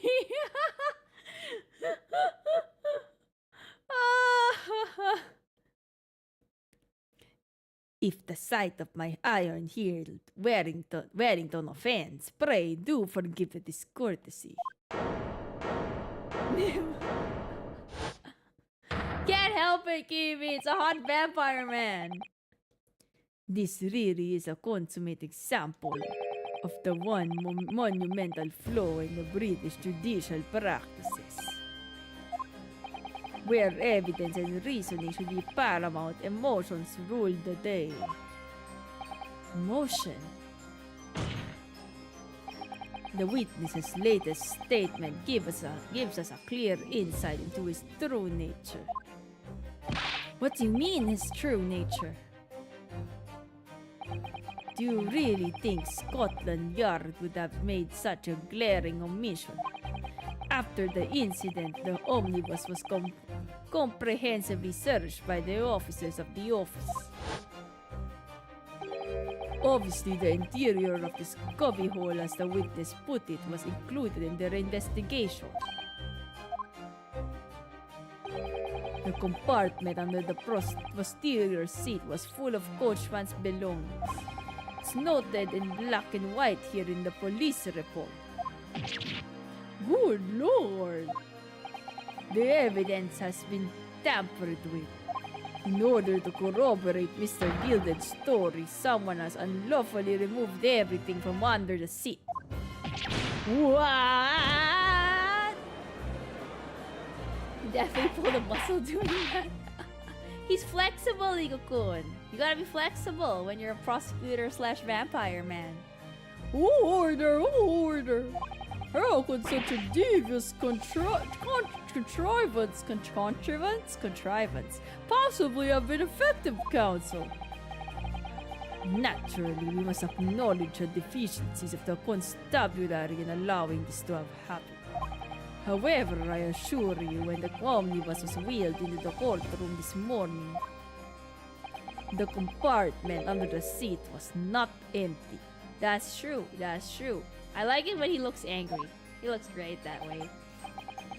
Well, my Nipponese friend. Me? When the carriage was submitted as the evidence, doubtless you examined it in fine detail, as would any self-respecting practitioner of the law. Pray, what did you find the condition of the under-seat compartment to be? Oh, to be sure, the young gentleman will be able to clear this up in a jiffy. Sorry. Go ahead, you tell the court now, fellow. How this is all an elaborate excuse by the desperate Lon Van Zoiks. Well, counsel, do you have something to say on this matter? I mean, I can't lie. I am Naruhodo Rinosuke. I always do the right thing, I guess. How am I supposed to answer? What can I say about the state of that little compartment under the seat in the omnibus? It wasn't empty, Your Honor! It wasn't empty. I really don't know if giving this answer is helping my cause as a counsel for a defense. But as far as I remember, at least, when I first examined the compartment, I'm fairly certain there were a number of articles inside it, yes. Oh, are you sure, counsel? Be West! Anna. What are you saying now, you deaf dog? I thought you were on my side here.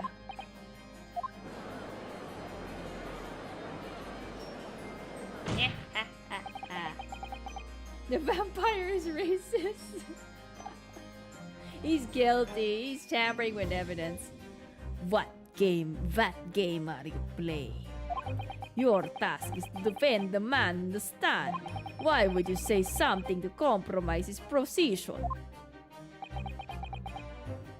I'm helping you out. Why is he angry?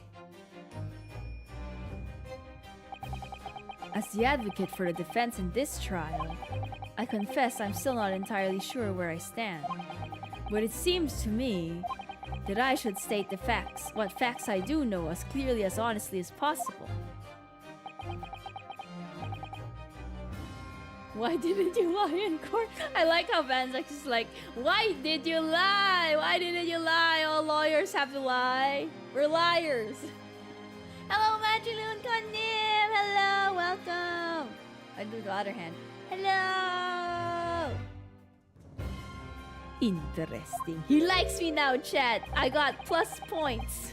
Plus points with Vampire Daddy. Let's go. Tis not altogether pleasing, fella. I'm simply telling the truth, Mr. McGilded. Well, don't forget that you're supposed to be representing my best interests here, lad. Now then. A fella's memory is a curious thing. They're not altogether reliable. No, the court must consider the facts. The devil cubbyhole under the seat is as empty as the devil's heart, so it is. Do you think perhaps it would be in your best interest now to admit that you might have been mistaken? Why do I feel like something's not right here? Because he did it! He did it! This is secretly a romance the end. I'm just secretly trying to rizz up Mr. Vampire Guy. That's actually the main objective of the game. It's not to win in the court, be a good lawyer. No. I should like the jury to weigh in on this matter, I think.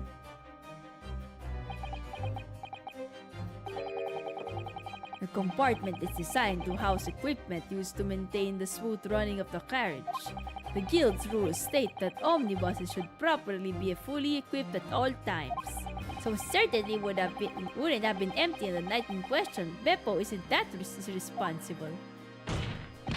The money-lending fleecer and pick purse are lying. Oh.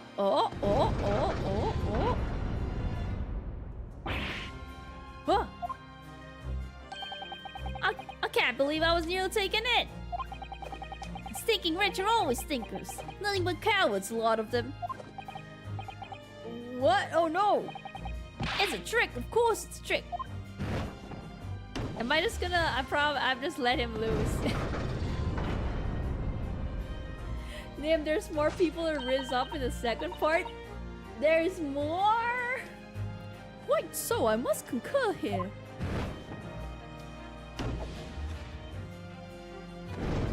Uh-oh. With calm, calculated reasoning, one arrives clearly at the truth every time. Yes, but every time's a different truth, it seems.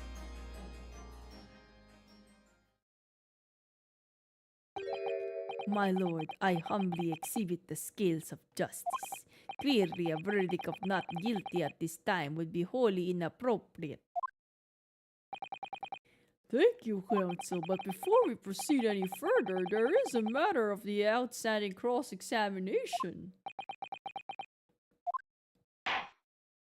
Counsel for defense, begin your questioning of the witness, please. Yes, my lord. What just happened? The whole balance of the trial just shifted almost beyond recognition. That's my fault. Gross.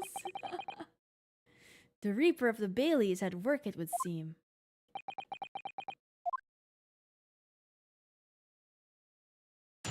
Cross-examination, Leo. Decided the carriage before they looked up there, just like always. Was right always fine. I got nothing to show for me troubles that night. I'll tell you, you can't see a blind thing in that hiding place. It's pitch in there.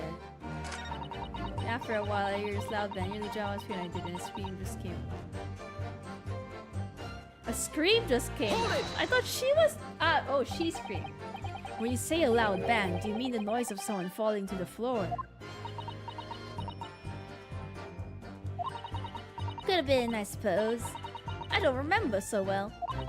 Point is, it made me jump. And you let out a scream involuntarily. That's right. And then I felt a cushion over me. Over me head get lighter all of a sudden. Presumably when a defendant got up in order to help the victim, yes? Or not. It could equally have been the moment the accused stood in order to stab his victim, could it not? Well, girl, did you see what happened at that crucial moment? Yeah, I saw it. I pushed up the cushion and had a quick butchers. Well, I had a chance, didn't I? The Irishman was sitting up. The bloke would have fallen on the floor on the seat opposite. That matches Mr. Gilded's account, of course. But then, the fella suddenly turns around and looks right at me. I sucked back down again, but it was too late by then. I should have never have risked looking. It's because of that the swell found me. He did help me get away, mine. Let's press that one. Wait, if she didn't see it, why did she scream? I don't know, she heard the thud, then she was just like, ah! She got shocked, Kiwi! And when Mr. Vakila discovered you, he pulled you out from your hiding place? I was scared stiff, I was. He dragged me out and sat me down on the seat and all. Next to the victim, Mr. Mason. Yeah, the bloke had a knife in its guts. He was still bleeding. Then the carriage lurched a bit, and he ended up falling onto me. Ugh, how awful! Both me hands got covered in blood. It made me feel sick as a dog. Oh! Both her hands were covered in blood. That's what they saw. Both her hands covered in blood. That must be what the rooftop passengers saw. After that, I believe you talked to Mr. McGilded for a while. Is that correct? Yes, we some stuff. Wanted to know my name and what I was up to and that. Then I heard something from above. Someone screamed. Yes, Mr. First on the roof deck, one would presume. Well, I didn't want no one seeing my face, so I didn't look up. Then the horses were drawn up smartish, and this here Irishman says to me, "Get back under the seat. I'll see that you can get away later." All 6 members of the jury had decided the defendant was innocent. For one brief shining moment, yes. It's clear that they are still very unsure. If we could just find some conclusive piece of evidence among this new testimony, I'm sure we would clinch the verdict we want. Yes, I think you're right, and I have this niggling feeling. Something's bothering me, but I just can't quite put my finger on it. Something is bothering him.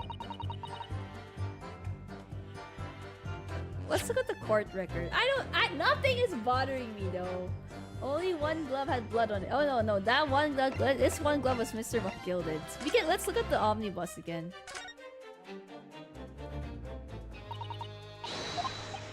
Because we know this has been tampered with. So this is the blood on the floor, which I don't remember having. There is the skylight. So I suppose it can be open from inside the cabin. It's still the London notice thing. Was this the one here? Oh yeah, yes, it was the Great Exhibition. And London. Yeah, those are all the same. So I guess guess that's all. Try looking at the skylight from outside. I mean, Job Masters, London head office. We can try looking at it, I guess. It's the roof deck of the omnibus, blah blah blah, which we already know. It all looks just the same, I think. Oh wait, you would have seen the blood on the floor or no? You can certainly see the carriage with its opening, that's for sure. There's blood on the seat. Lap in the closed cabin. Oh, but it's on the left. Wasn't he on the right, Chad? But the blood over here is on the left. Or am I just confused?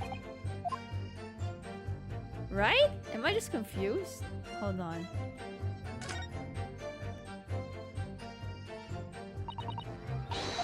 I'm confused. Did I just see that right? Am I just dumb? It's on the right here though. It is on the right here. Huh? Let me look at it again. I think you're confused. I am confused.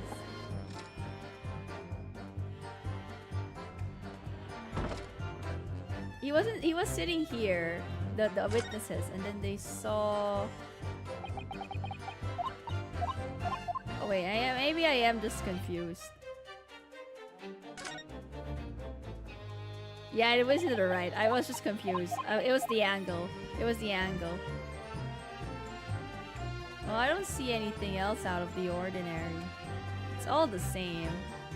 Oh, there's footsteps. Was it 418? Phoenix Wright Omnibus. It was the same. Well, anyway. I am going to press. Keep pressing. Keep pressing until you find something. So you were already inside. You were already in the omnibus before it even set off on its run. Well, yeah. I mean, what's the point of spending a Joey to make a few bob, eh? That's a rum idea, innit? I suppose she means there's no point in spending money to make money, if that actually makes sense. Council may remind you that this girl is a petty thief. Highly refrain from entertaining her tenants. Well, it does clear up a little mystery of the fares and all. For 4 paying passengers at 5 pence apiece, making it 20 to which a cabman testified. And 1 little scapegrace riding for free. The red conch of a driver always goes for some grug before his last run, see? That's when I slip into the carriage and get myself in it on the seat. Nice and easy, right? Right? But your hiding place is a storage compartment full of equipment for the coach, no?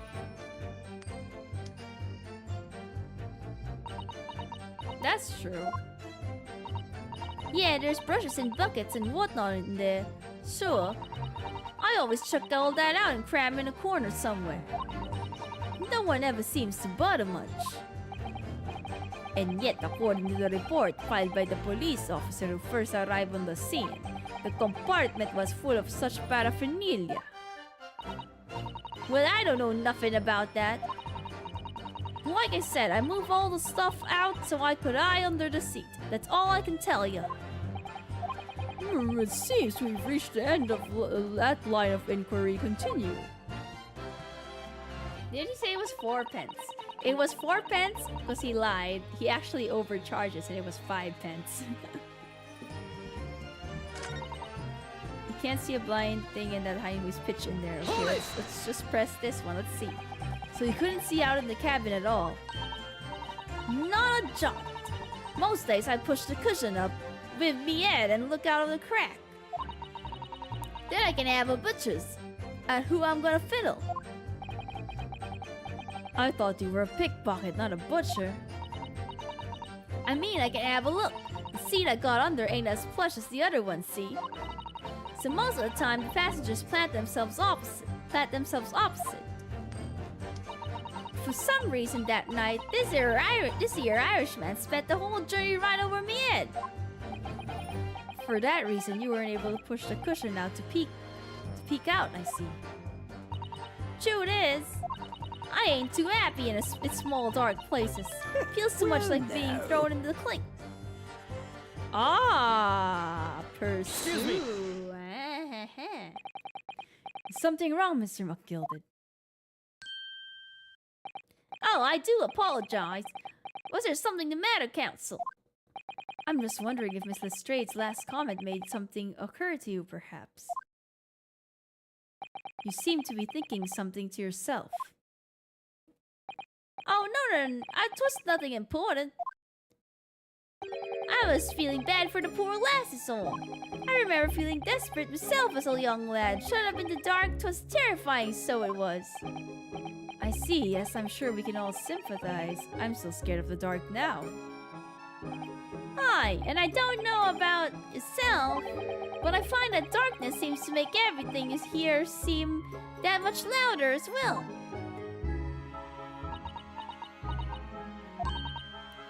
Yeah. I suppose it does. Miss Lestrade, did you hear something that night? Anything? An unusual noise, perhaps?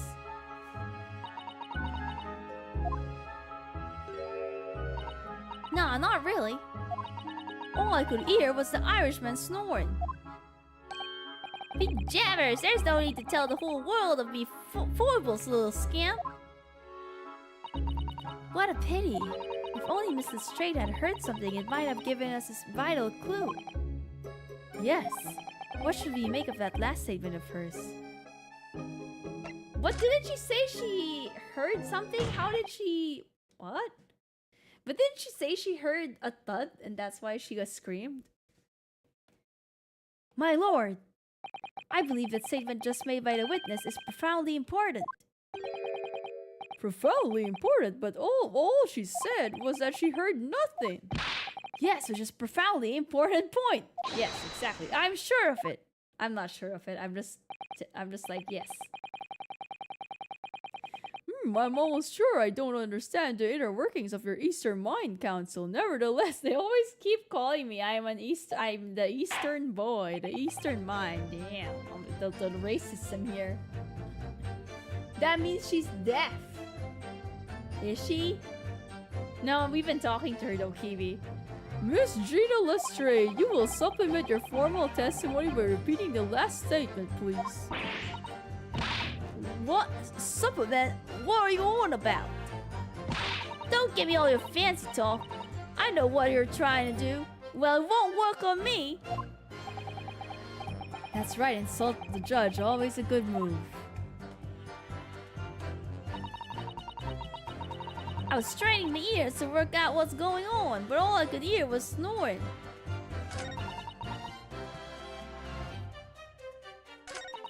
I don't know why I added this. What does this have to do with anything? Actually.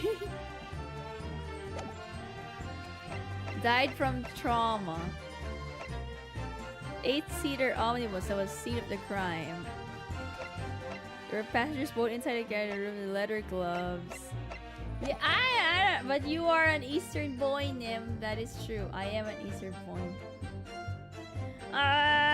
Let's try pressing this. I don't know. So you were straining to hear what was happening the entire time since the moment you hid yourself? Not exactly, no. Sorry? Well, there was no one in the cabin to start with. I could just push the cushion up and have a butchers to see what was what. But then when I saw the swell getting on, I got me head down so he didn't notice me. And Mr. McGillett sat on the seat under which you were hiding, correct? Yeah, wouldn't you have him an even, eh? What a bug! So then all I could do was listen. I was waiting to jump out of there as soon as I heard him leave, see? But wait, not likely. Even though he stopped here and there, I never heard the door open. So I just had to stay put and listen to him driving his pigs to the market snoring like an old dog he was. Are there any conclusions we can draw from that, I wonder? No, it doesn't add up. No. Miss Lestrade, what you have just told the court is clearly at odds with the facts. Ah. Odd odds? Are you sure, man? Absolutely. I'm weighing it, chat. I haven't figured out what's at odds, but I'm weighing it. It seems my learned Nipponese friend is not as dull-witted as I feared. So Van Zykes realized it too. What did we realize? I haven't even thought about this. She's not deaf, guys. Is she? Counsel, I must insist that you bolster your claim with evidence or some complicit party's name at the very least. Yes, my lord. I expect you to demonstrate this alleged contradiction to the court. According to Miss Lestrade, while she was hiding in the omnibus that night, she heard nothing but the sound of McGilded snoring.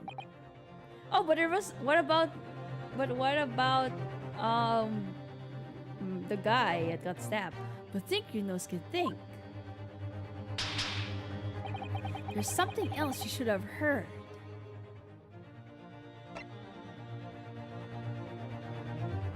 I guess show a person, right? Let's save this. The other guy or something. The guy get on because he was there before probably.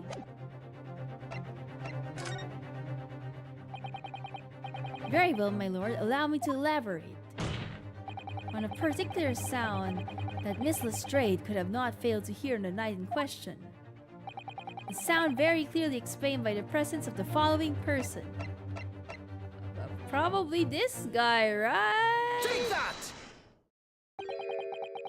Thrice fired Mason? Yes, my lord. The sound that Miss Lestrade cannot have failed to hear is that of the victim, Mr. Mason, boarding the omnibus. See, I knew it. You didn't hear the guy go in. Order! Explain yourself, counsel. Miss Lestrade, allow me to confirm something. You claimed earlier that you were the first person on board the omnibus. Is that correct? Yeah, of course I was. I got on while the driver was in the pub, didn't I? And the next person to board the omnibus was Mr. McGilded? That he was. Not a soul was in the cabin when I climbed aboard. At least not in plain sight. So you were to all intents and purposes alone in the enclosed cabin of the omnibus at all times. Did I not just say as much? I wasn't traveling with anyone else, if that's what you mean. Yeah, I saw him get on, remember? Through the crack under the seat cushion. He was on his own, for sure. Sure, I can't do her voice. And from what we've heard, the carriage made a number of stops after that on its onward journey. During which time, did you not hear the door opening or closing at all? No, I never heard it. That's exactly what I was listening for, weren't I? Waiting for the swell leave. In which case, when and how did the victim end up in the carriage? Oh! We know that the victim collapsed inside the enclosed cabin of the omnibus. Therefore, Miss Lestrade's statement about what she did or did not hear is at odds with the facts. Now what? Now's a good time to practice the Cockney accent. I mean, I'm trying. I don't know how to do it. Yes, this petty thief's statement was clearly flawed. Lord Van Zykes. Yes, he knew. He knew all too well that there was an inconsistency in Miss Lestrade's statement. It would seem words of thanks are in order for my learned friend. What are you talking about? You have demonstrated matters impeccably. This witness and her colorful statements are entirely unreliable. Her words are convenient untruths, nothing more. Is it? What? No, Is that right? How could the victim possibly not have boarded on the omnibus? That makes no sense whatsoever. This girl is a pickpocket, let's not forget that. Oh, Oh, Granny was like, nope. Oh no, I'm losing again. Oh, she didn't even say anything. I didn't want to judge dear little Mite just because she has some rather naughty ways. But I must say,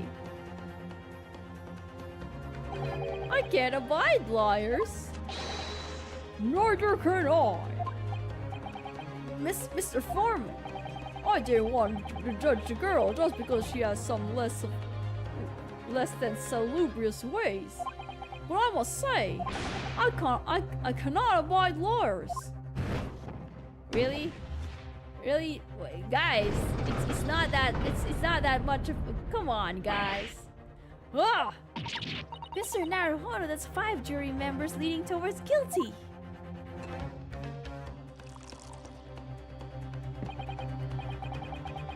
Well, your consideration for others is refreshing, my Nipponese friend.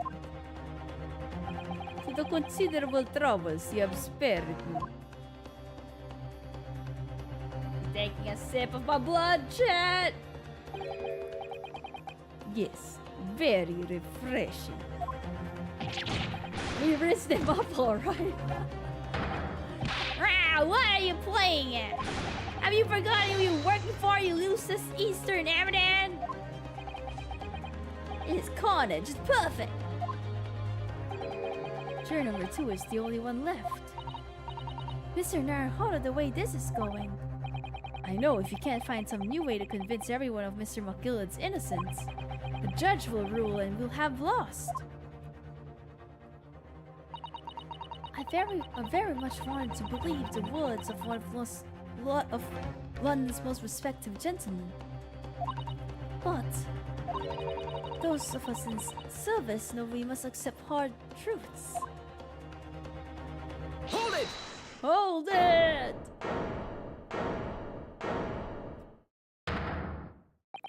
Yes, the witness' last statement seems to have revealed a critical inconsistency in her story. However, if we consider the possibility that her statement is in fact the truth, it may shed an entirely new light on this whole case. What are you saying? Counsel! I'm sorry, sir. Whatever do you mean? Counsel, I will not tolerate you attempting to prorogue my adjudication. Explain yourself at once. When the accused boarded the omnibus on the night in question, the victim was nowhere to be seen. Subsequently, the carriage door was not heard opening a single time as testified by the witness in the stand. And yet the victim's body was found inside the carriage. If this petty thief's words are to be believed, how do you explain the victim's miraculous appearance inside the cabin of the omnibus? How? I don't know. He was hidden somewhere for sure. He climbed in through the window. He was in there already. There's another. He was put there after he died. Maybe he was put there after he died. From the skylight. He was put there after he died from the skylight, Dad. Obviously, the victim must have been placed there in the carriage after he was killed. Objection! Tell me, my learned friend, what was the function of that obviously in your last sentence? He was born in the carriage. Well said, Lord Van Sykes. That obviously is troubling me also. Oh! No, that's really not the point. The point is that the victim must have been moved into the carriage afterwards. Then answer me this. How could a cadaver have been placed inside a moving carriage? Well, obviously, I know. What do you mean? It was through the skylight. I guess not.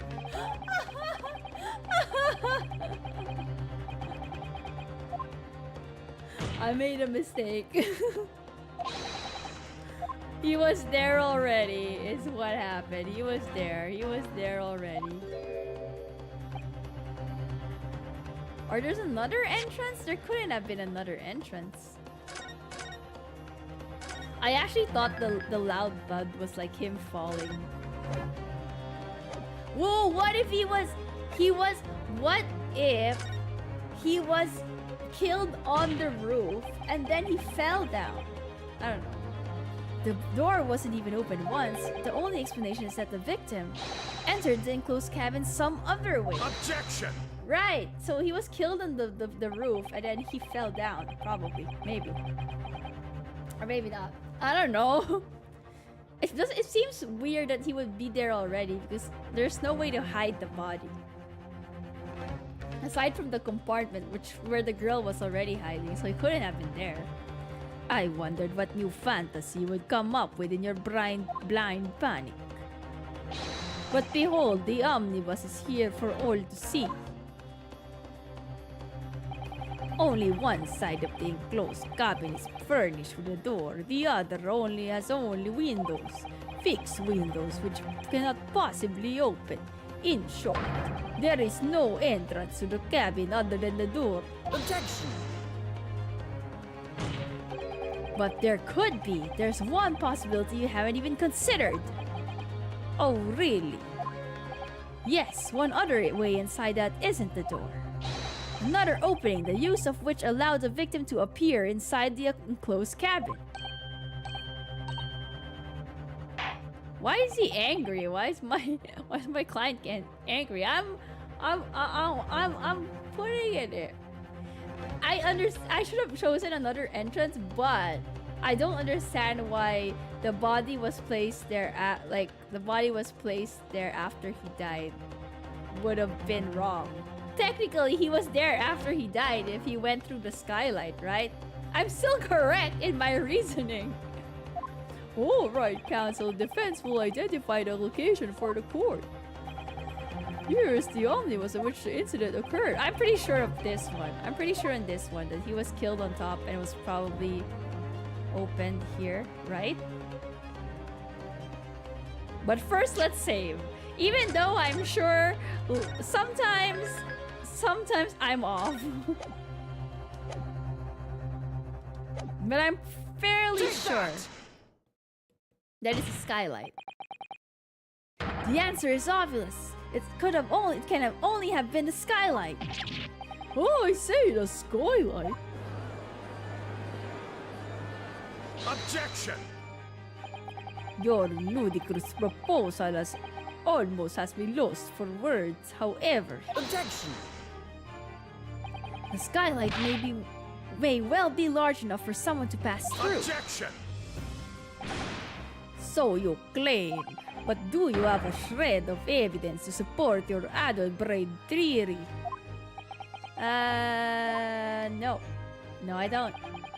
Both Mr. McGillen and Miss Lestrade said the same in their testimonies. They each have heard a loud thud, such as a noise made by someone falling on the floor. Yes, which has already been explained as the sound of the victim falling from his seat having been assaulted with a dagger. Yes, it has, but would a man slipping from the seat on the floor really have made such a loud noise as the witnesses described? A noise loud enough to cause Miss Lestrade to let out an involuntary cry, in fact. Good gracious! Perhaps, in fact, that was the moment that the victim made his entrance into the cabin. No, let me rephrase that. The victim didn't enter the cabin as such. He fell into it. Velp got called to help some old people. Good luck to them. Good luck, Kimi. Good luck with the old people. They are pretty grumpy. So hope you don't get, I hope it's not a Karen. Objection! Objection. You're now suggesting that the victim fell from the skylight into the cabin. That's simply impossible. How can you be so sure? Because if the victim has fallen inside through the skylight, as you say, the passengers on the roof deck would have seen it happen. And yet, not one person made a mention of such events in their testimony. Well, yes, that's true, but They're the ones who killed him! Kill them! Or maybe not, I don't know. Might a humble fella make a wee comment here. Mr. McGilded. To be sure now, two fellas who were sat on the roof to testify before said nothing of the victim falling through the skylight. But it seems to me, my lord, that 'tis not so much a case of them not saying, but... Aye. 'Tis a case of them being unable to say. What? I think perhaps the two fellas do be having something of a compelling reason not to mention what happened. Would you not agree, fine ladies and gentlemen of the jury? Oh my goodness, surely not. Those two chaps on the roof? You mean the ones who stuck that knife in the man were... Ah! Was it? I don't know. Could have been. Why would they kill that guy? The poor people. Just what exactly are you insinuating here, you blitter? You rotter, he said. You rotter. You rotter. That's the British accent. You rotter, he said. You rotter. What are you insinuating? Why is he running like that? This is flaming outrage. I've got a good mind to give you a blinker in a minute. I'll give you a shine in a minute, he said, and so will I. Mr. Fairplay, you're effectively accusing me, a shitty gentleman and a well-respected banker. And me, a very, very angry hatter. Suggesting that someone like me could have stabbed that man in the guts, it's a disgrace, it's scandalous, I protest in the strongest possible terms. Throwing it back. That's right, I protest too, about you, you rotten scoundrel. He reminds me of Donald Duck when he's angry pose. That's so true. It is Donald Duck. Order, order, order, this is not the time, witnesses. I will not permit this wanton invasion of the stand. Return to the anteroom at once. But this is beyond reason, my lord. Oh, this is outrageous. It's very hurtful, you know. My lord, may comment. Go ahead, Lord Van Zoyts. It was the defense that incited this outburst from the witnesses. My learned friend has seen fit to abandon all protocol and accuse the witnesses without proof. Accuse? I never intended to. It seems, young Nipponese, that your command of the English tongue is wanting. You proposed in this court that the victim fell through the skylight from the roof deck of the omnibus. That hypothesis cannot possibly stand without the rooftop passengers being aware of the events.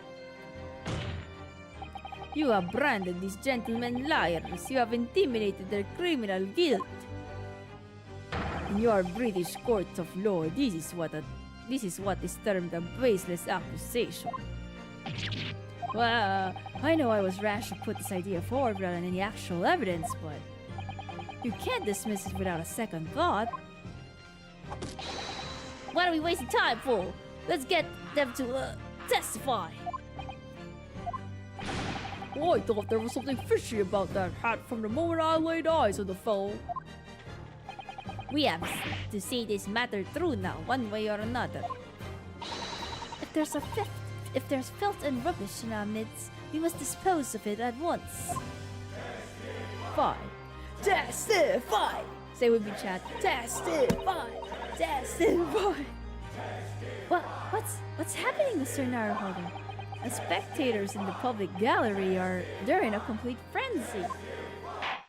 Testify. Mr. Fairplay and Mr. First.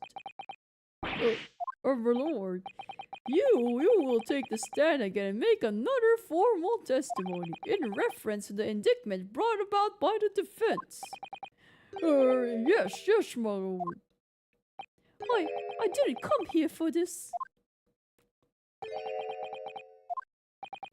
There's no time to think this through. All I can do is keep pushing forward.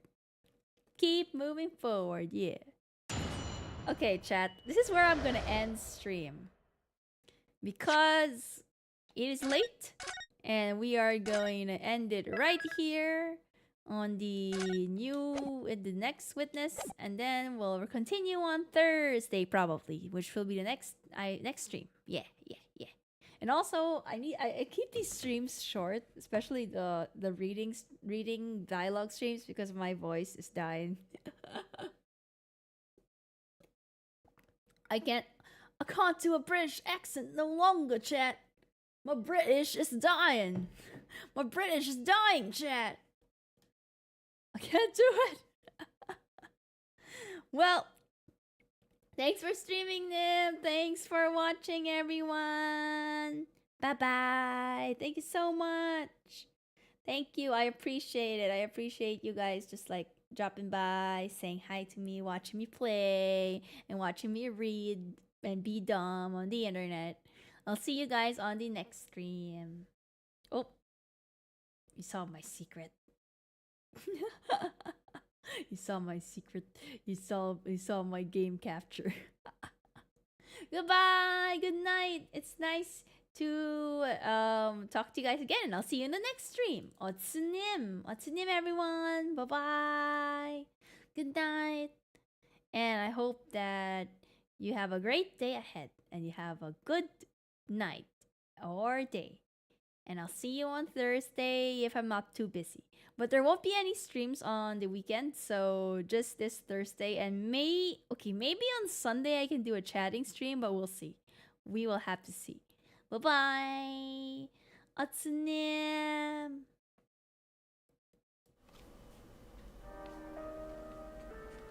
Yo.